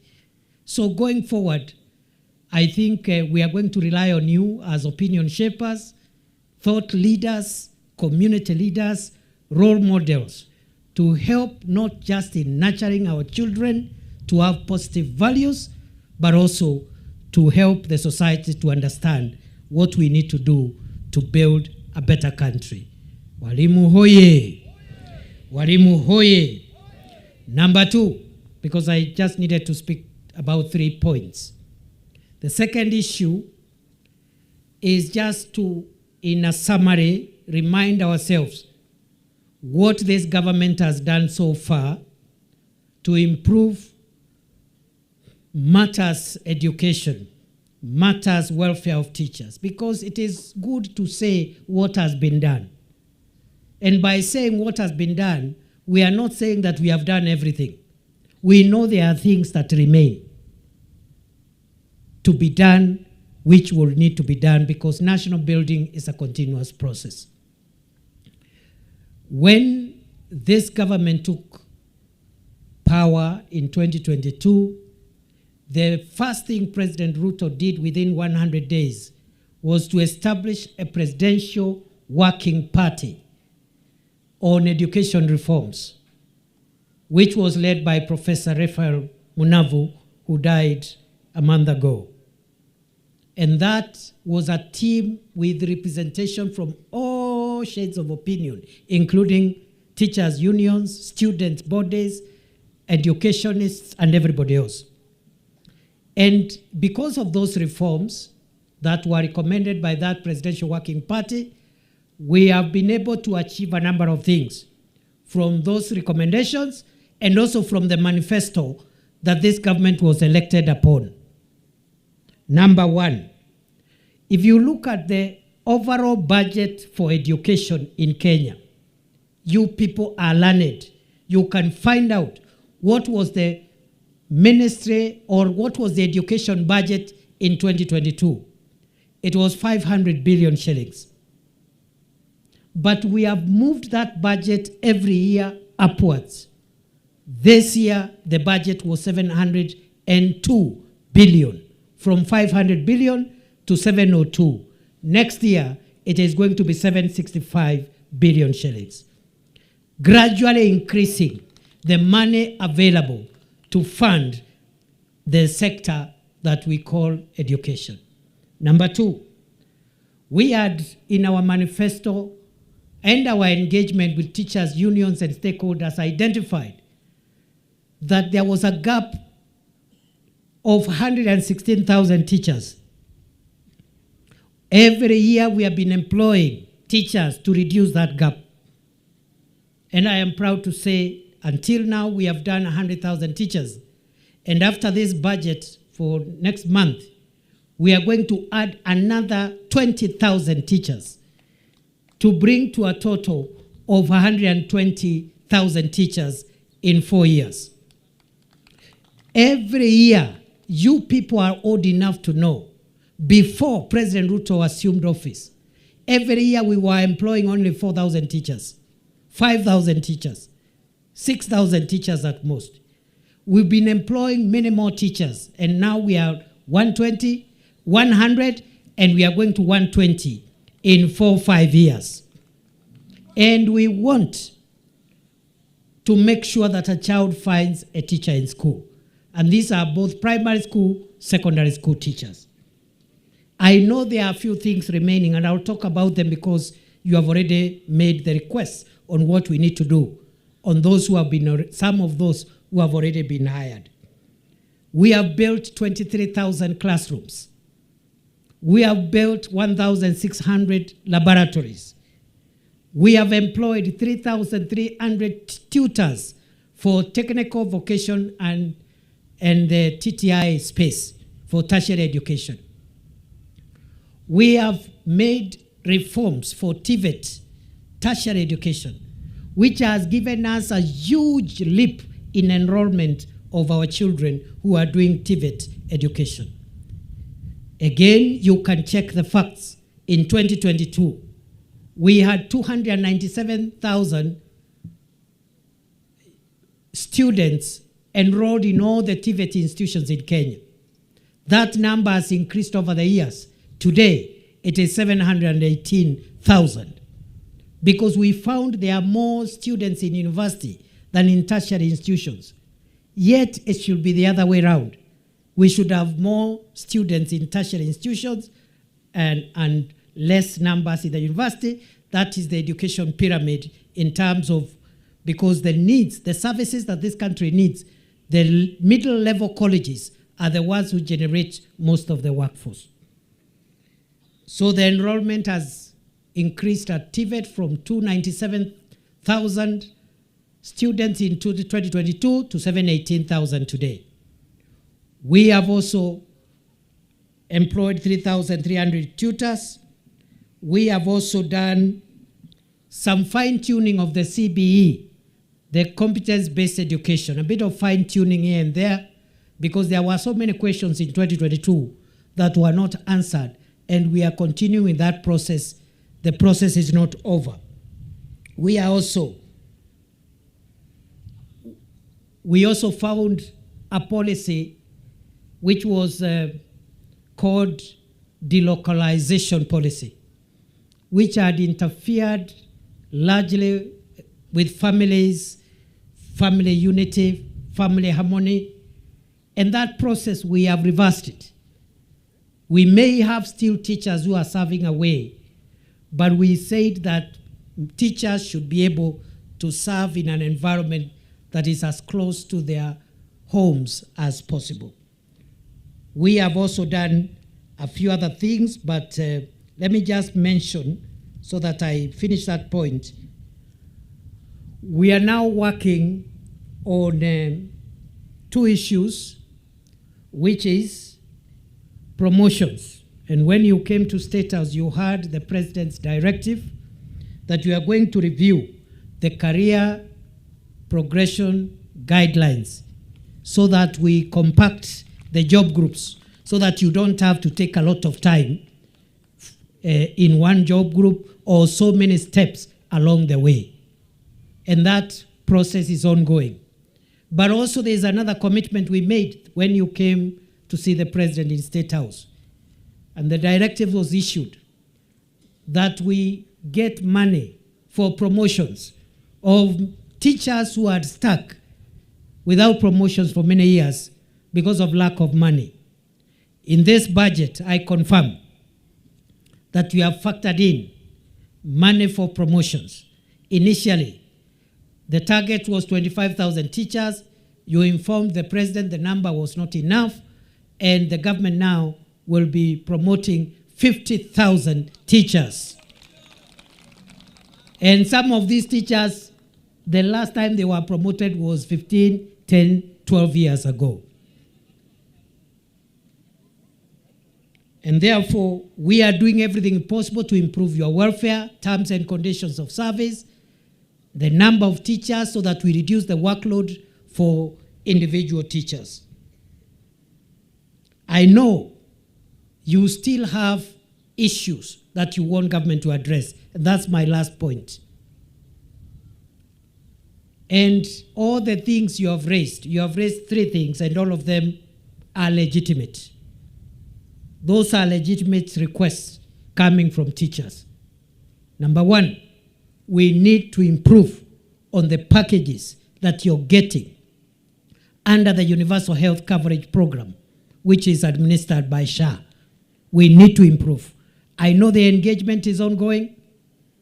Maybe from here, I'm going to request the minister to update me on where we are so that we expedite whatever issues that could be remaining can be resolved so that gradually we improve on the packages and perfect the issues around your medical insurance, because a teacher's health is very paramount. If a teacher is not sure of their health, they are not sure that they'll be treated well and in a good hospital. When they fall sick, then you don't have a motivated teacher. Kuppet power. You also raised the issue of the autonomy of the junior secondary school. The fire, see fire. JSS in the fire, see fire. So we have heard that you will require reforms to make sure that we have some kind of autonomy for that cadre of teachers who are teaching in our JSS. And we are going to discuss with the stakeholders, and I think the government is already seized of that matter. Even before it goes to Parliament, we will see what we can do even before the matter goes to Parliament, so that we instruct our teams in Parliament to convert the desire of the government and the desire of the JSS teachers into policy and law. Finally, you have mentioned about NEC payment. I have asked, when I was seated there, I have found out that there's an outstanding amount of teachers who administered exams last year, which totals to about 1.5 billion shillings. And I want to assure you, from here, I am going to do the necessary things so that government can pay that money as soon as possible. So, as you count your many allies who are helping you to follow up on your issues, I am part of that infrastructure. I'm going to make sure that we expedite and have that matter settled shortly. Just a little patience. We have heard you. We are going to act so that we don't have this conversation when we meet again. If fire, see fire. Ya mwisho, lakini kabla sijasema ya mwisho, mimi tu naomba, nimeona a very good spirit here, a spirit of asking things without threats, without ultimatums, because that is the spirit that should build, that is the spirit we should build, because we are not adversaries. We are stakeholders, we are partners, the government, the teachers, the society. We are all one community called Kenya. And that is the spirit that should be emulated by all sectors. They should learn from the teachers. They should learn from the teachers. Lakini we Ndorima, we ndiye karibu uteleze mahali, lakini ulirekebisha. Sasa tukiingia kwa madhret hiyo haisaidii, kwa sababu mambo ya siasa ni tofauti. Kura inapigwa siku moja, Kenya inasonga siku ile ingine. Mwenye anachaguliwa anatuongoza, mwenye anakosa anangojea. It's as simple as that. But we must build our nation. We must do the right thing. We must support teachers, not because we are scared of an election. You cannot say we are solving a problem because you are scared of an election. That is irresponsibility. We will support teachers and fulfill those demands because the demands are legitimate, and we need to do them as a responsible government. Ama namna gani jameni? Ingekuwa ni wale watu ya popularity, mtu anakuja hapa anasema mambo mingi ya bure. So mimi nimeshukuru walimu, you are modest, you are asking for what needs to be done, na hakuna vitisho. Si namna hiyo? So I think niachie hapo. Ya mwisho ni huyu Njira. Mimi nisikia ameongea vizuri, very nice speech. huyo mke wake amekuja, very nice speech.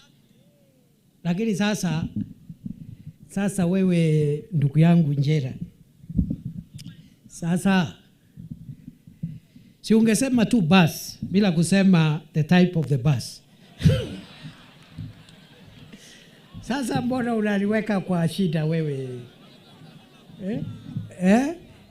Si angesema bus. Ama nyinyi ndio mlikuwa mmemwambia aseme hivyo? Ni nyinyi. Nyinyi ndio mlimwambia the type of bus. Because the bus is not just a bus. Ala, kuna bus na kuna Scania. Ati kuna bus na kuna. Sasa ile maneno na laumu Njira sio yeye, ni nyinyi. Nyinyi ndio employer, mlikuwa mmemweka pressure. Hey. So mimi nimesikia kama ni hivyo ni sawa, lakini basi si tununue sisi zote. Kwani itanunuliwa na mtu mmoja? Sisi zote ni stakeholders. Ati fireman anunue basi peke yake? Kwa nini? Kwa sababu ni fire. Ati kwa sababu ni fire. Ala, kumbe hii fire yangu imeniletea matatizo. Mimi nilikuwa nataka hata wabunge wameongea hapa. Hamtaki wabunge wachange. Hamtaki gavana Mutuma achange. Hamtaki mtu yoyote achange. Wapangwe na fire. Mimi nipange hii maneno. Hiyo nimekubali, kama ni hiyo nimekubali. Leo ni leo, msema kesho. Ni fire si fire. Ni noma si noma. Ni Scania si Scania.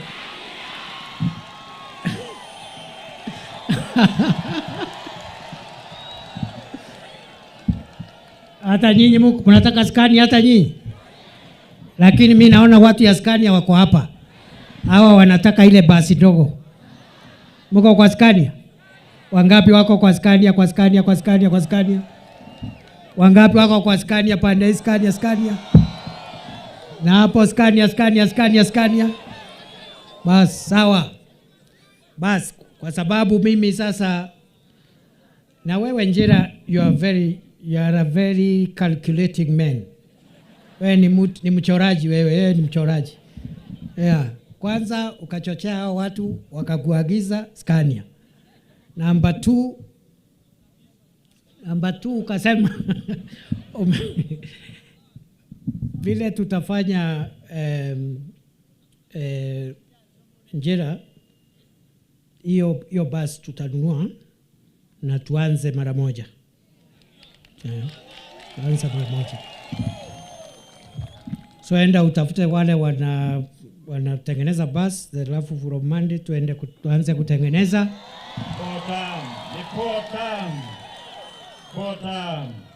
Unajua wewe na Ndurima ni kama mlikuwa mmechora hii kitu, kwa sababu Ndurima aliniambia you are one of our own. Na wewe ukakuja ukasema this is your home, you are one of us. Nikajua nimeingia kwa mtego. But it is true, my brother. Yeah, so mimi nikiwa hapa Meru County, nikiwa hapa Tharaka Nithi County, nikiwa hapa. Mimi hata kama ni deputy president, na mimi hata kama niko kazini, I normally say I'm working, but I'm working from home. Kwa sababu hata home si ni Kenya. So I'm at work, but working from home. Kwa hivyo, what we are going to do now, ndio tuanze hii safari. Unajua, ule Njira alikuwa amenipatia leakage ya mtihani kidogo. Alikuwa ameniambia, he's a good man, usisikie vile nasema. Aliniambia, ukikuja kuna hii maneno kidogo ya bus. So he was not asking for the bus because you asked him, but also because I allowed him to ask for the bus. So wakati alikuwa amenong'onezea, nikaandikia mdosi yangu SMS. Si mnajua niko na mdosi? Si niko na mdosi? So nikamwambia niko nyumbani huku na kuna bus tunanunua, si utupatie kakitu tuanze hii safari mara moja. So amenituma na 2 million shillings. Rais Ruto ni fire si fire. Rais Ruto ni fire si fire. So 2 million iko hapo. Wewe Njira uniambie kama ni account ya Kuppet ama ni tuweke kwa account ya Isuzu, Scania. Nani wanauza Scania? Wanaitwaje? Wanaitwa? Ni Mercedes. Yes, so niko na pesa ya rais hapa 2 million shillings. Niseme nisiseme. Niseme nisiseme. Niendelee nisiendelee. Na mimi fireman. Nimeongeza 2 million kwa hiyo 2 million ya rais. Ngoja. Tuendelee tusiendelee. Sasa kabla sijaendelea ndio tukamilishe. Kwa sababu bus lazima tutoke hapa na bus leo. Kama hakuna Scania, hii event haiishi. Hii ndio ilituleta hapa. Governor kuja hapa bwana. Governor kuja hapa my friend.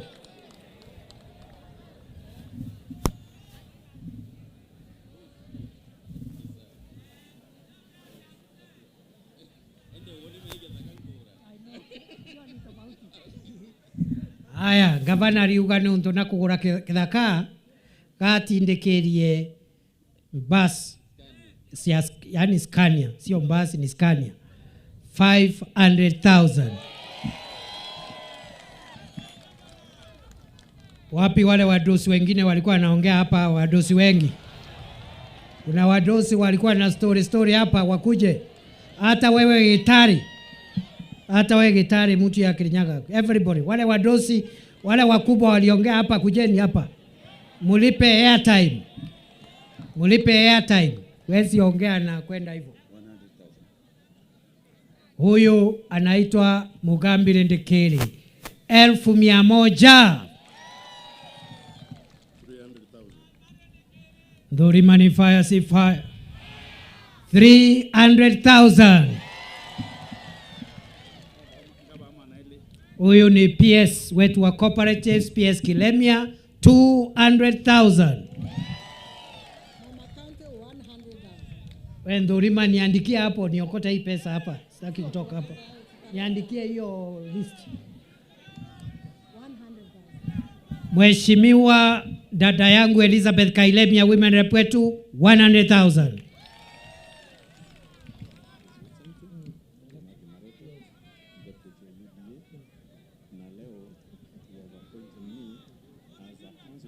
Yes.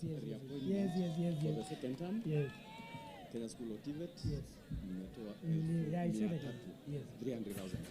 Huyu anaitwa Marete. Huyu ni director wa TVET, Kenya School of TVET. Ndiye chairman wa council ya Kenya School of TVET. Appointment yake ilikuwa ya 3 years. Ilimalizika Friday, na hiyo Friday jana I renewed it. Gazeti notice imetoka.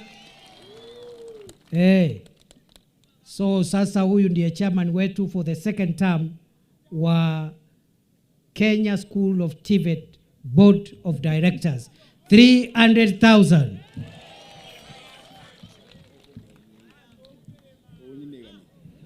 Kirima Ngoshine, 100,000. Thank you. Okay, balozi wetu mpya huyo ananiambia mshahara ya ubalozi bado haijaanza. Mr. Mbijewe, our new ambassador to the Vatican City, 100,000.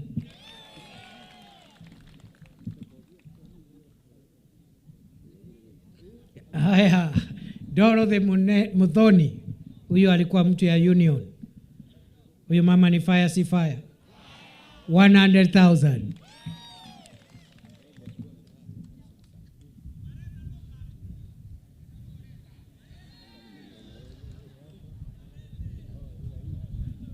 Bas, huyu anaitwa Gitari. Wenda upatie Ndurima hapo. Tutasanya kwa kikapu. Mimi sina kikapu hapo. Atakupatia mtu hapo aweke kwa kikapu. Huyu anaitwa Gitari. Kashoki Gitari ni MP wa Kirinyaga Central. Ni rafiki sana wa Njira. Rafiki ya Njira. Sasa ametoa 1,100 makofi. Na kwa sababu nasikia anatafuta kiti ya gavana kule Kirinyaga. So ameongea na gavana wa kule kwa sababu anataka aone kama hiyo network itamsaidia. Good luck my brother. So Governor Waiguru, our sister from Kirinyaga, ametuma kupitia Mheshimiwa Gitari 300,000. Na ukirudi ambia Governor Waiguru tumeshukuru. We really happy. Yes. Yes. Okay.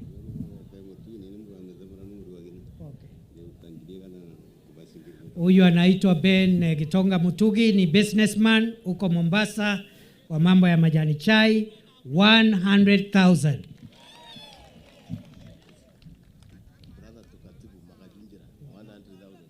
Oh, huyu ni ndugu ya executive secretary. Eta wa Magajunjira. 100,000.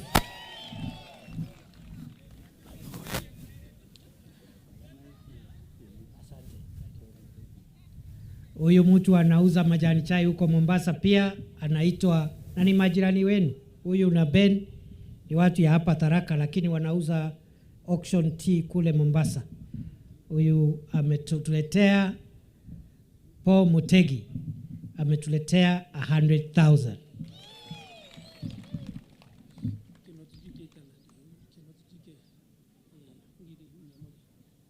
Huyu ni businessman wetu hapa Nkobo, aitawa GK Kinoti. He's one of our senior businessmen. Nkobo, 100,000. Huyu anaitwa Mkombozi wa Nice Millers, mahali wa Meru wanasimama. Ni fire si fire. 100,000.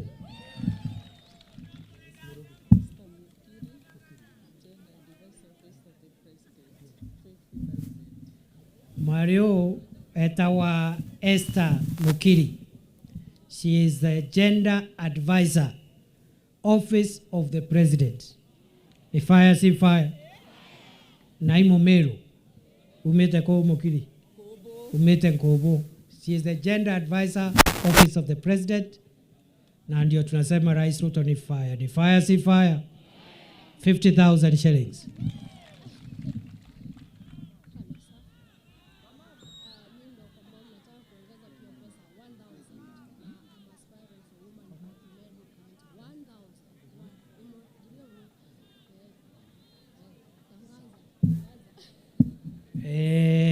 Huyu msichana anasema anaitwa Kamam na anaomba kiti ya women rep Meru County na anatoa shilingi 1,000.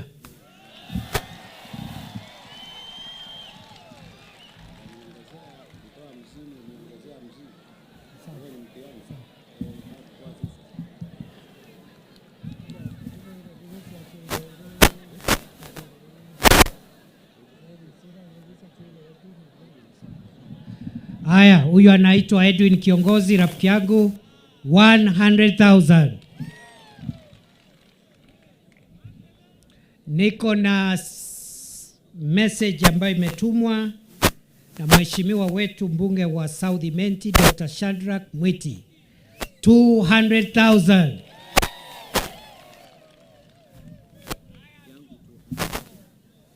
Mheshimiwa wa North Imenti, Rahim Daud, 200,000. So niete nione tumefikisha ngapi? Fire si fire. Kuppet power. Walimu hoye.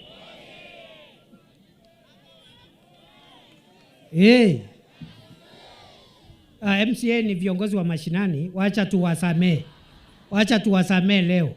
Wako kila Harambee. Mmekataa, wacha tuachane na MCAs wetu. Unless they want to come. Kama wanataka ni sawa, lakini mimi naelewa ile pressure MCAs wanaenda through. Unajua wabunge wataenda Nairobi, wamalize wiki moja mbili. So please, tafadhali, we respect our MCAs. We will not require them to come, but ule anataka kuja anaweza kuja. Wacha niwatetee ni watu yangu.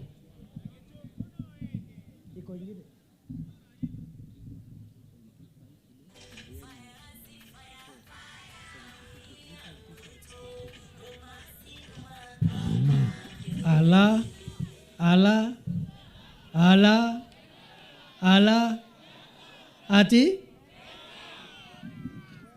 speaker. Nani alikuwa ametumwa na speaker? Wewe ndikiri wewe.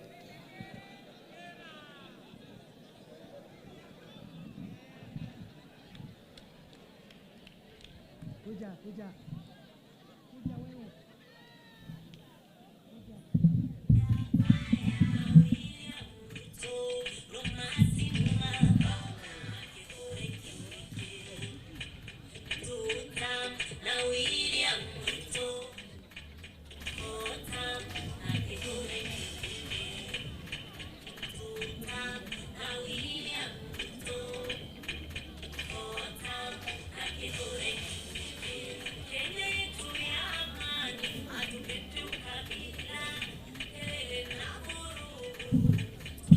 Haya. Mheshimiwa Speaker wa National Assembly, Mheshimiwa Moses Masika Wetangula, 1500.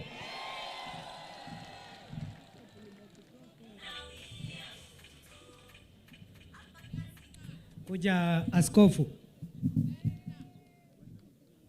Huyu askofu anaitwa Dorin. Ni wa kanisa la Methodist pale ya Bodhogoshi. Na amefanya vizuri. Huyu bishop wetu ni fire si fire. Na bishop, mimi najua niko na deni yako. Na mimi ni mtu ya kulipa madeni.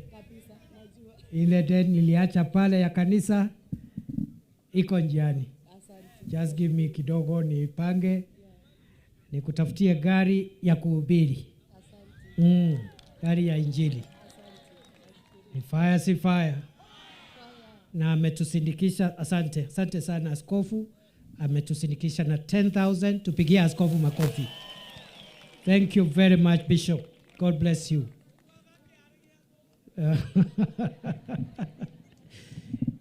Allah. Bas, mnataka kusikia tumefika wapi? Ni Scania si Scania. Ni Scania si Scania. Njira ni fire si fire. Njira ni fire si fire.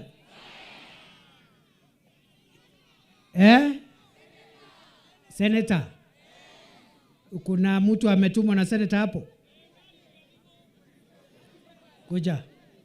Wewe kuja governor, ulitumwa na I think governor ametumwa na senator.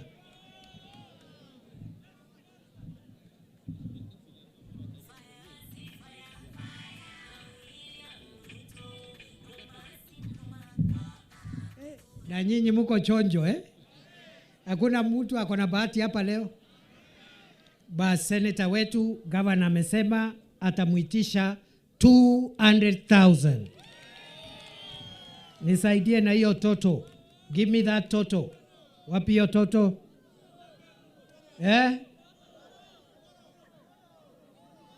Lakini hayuko.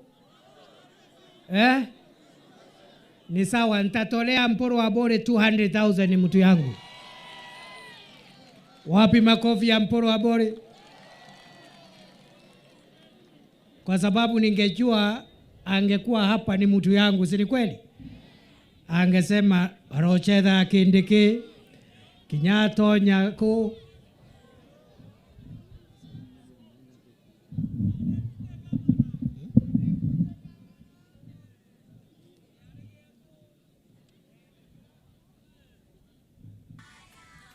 salala. So mnasema mnataka pesa ya nani?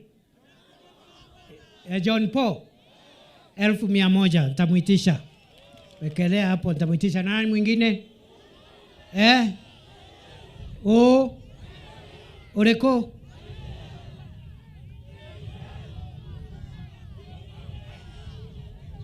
Oreko mimi sisikii.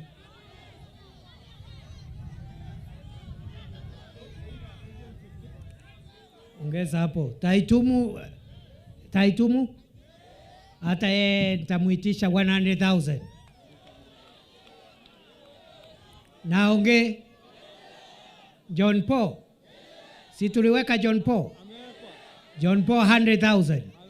Taitumu 100,000. Naonge Dan Kele 100,000. Leo hakuna mtu anapona hapa. Leo ni leo, msema kesho. Noriko na Mutunga Watigania West ngiriega na rimwe. Nani mwingine? Uriko Linda Kiome muneno wa Linda rea 200,000. Noriko CS Muga. Huyo ni mtu yangu, ni waziri, ako kwa baraza la mawaziri, nitamsimamia na 1,200. Na Orekonge Oreko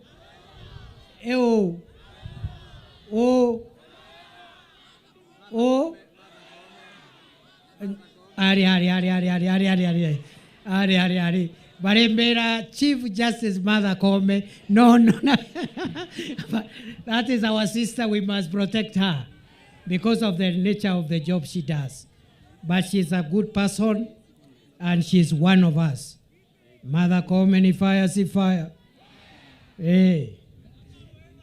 Oreko Oyo Karueda atoe pesa ibo kumwelete. Amekuwa mmemwira, andika ya Karuedha hapo. Andika 100,000 ya kawe. Ama uko na wewe, uko tayari? Ama nikutolee vile natolea wale wengine? 100,000. Andika ya Karuedha hapo. Si namna hiyo? Yes. Fanya hesabu. Huyu Njira anasema yeye na branch executive committee wale wamechaguliwa pamoja na yeye. Niseme nisiseme? Ni leo si leo? Ni leo si leo? Ni sasa si sasa? Ni Scania si Scania? Kuppet power! Nyinyi ndio wadosi?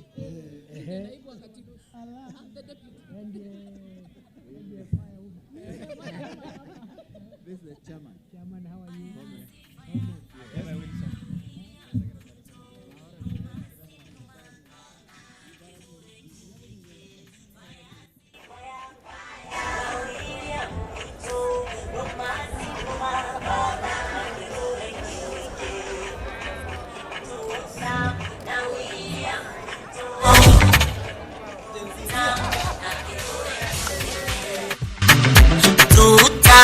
Na William Ruto Fotam na Kidhure Kenya yetu ya amani, hatupendi ukabila, kelele na vurugu tumekataa. Hapa kazi tu na William Ruto. Salala, niseme nisiseme? Huyu Njira na kamati yake ya executive, hawa wadosi wako hapa wote 1,500.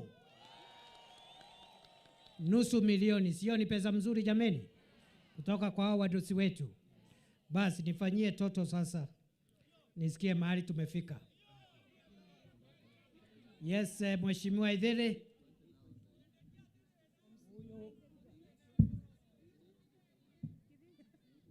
Si mnajua huyu kijana? Na ako na maneno na uniambii.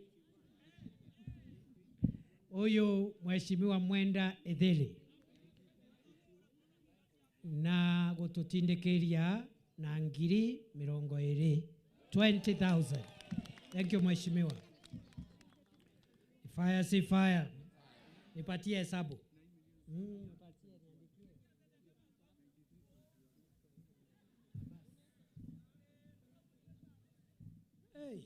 Hey.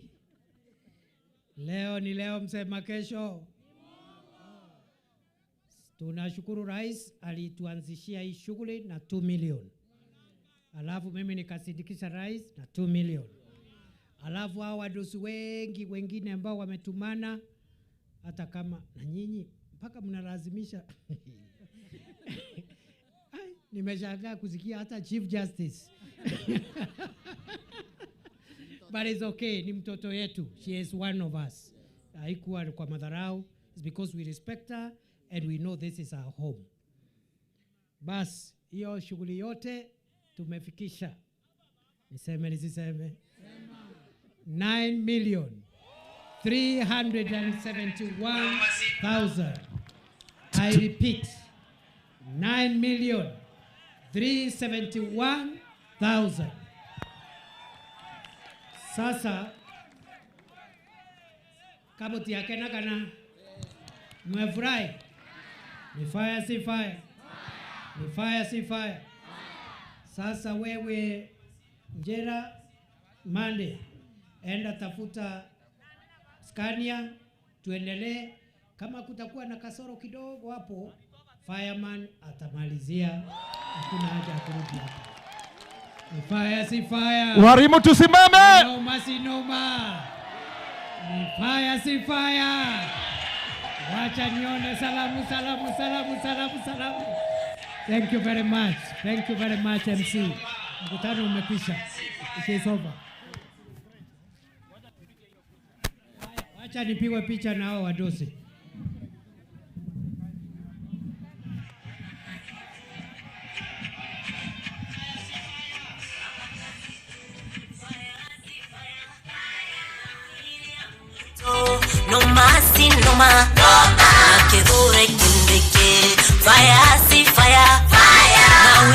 Tuweke safu vizuri. DJ. Tujipange vizuri. Nitataka mke wa Muthomi akaribie na watoto hapa kwa haraka. Mke wa Muthomi pamoja na watoto kwa haraka tu. Baada ya hii picha, Mheshimiwa Naibu wa Rais, nitakuomba tusalie na Muthomi. Tutapiga pamoja na familia yake kwa haraka. Thank you, Excellency. Committee members twende, branch committee members. Asante. Nitaomba familia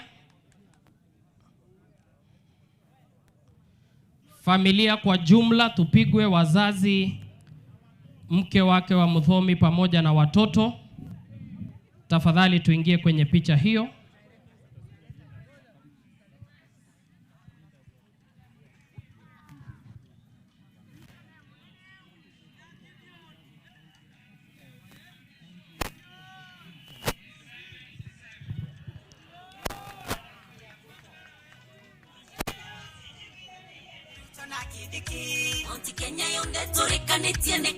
Ukwe katikati.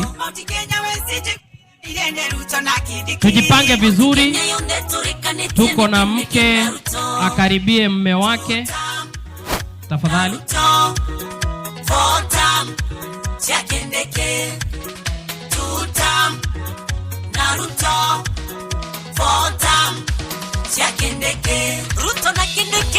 Watoto wanaweza kaa mbele hapo. Watoto wanaweza kaa mbele. Ndio wazazi wote waweze kukaribia. Iwe picha nzuri namna hiyo. County representatives mkuje kwa haraka.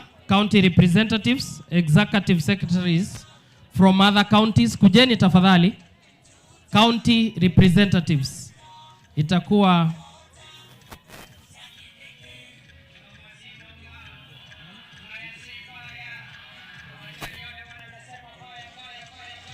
county reps. DJ.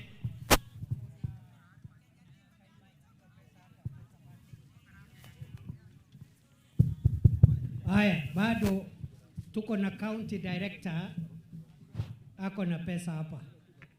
Alete ama aende naye. County reps, tusubiri kidogo.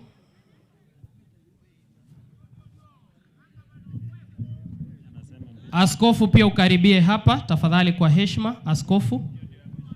Na hiyo itakuwa picha yetu ya mwisho.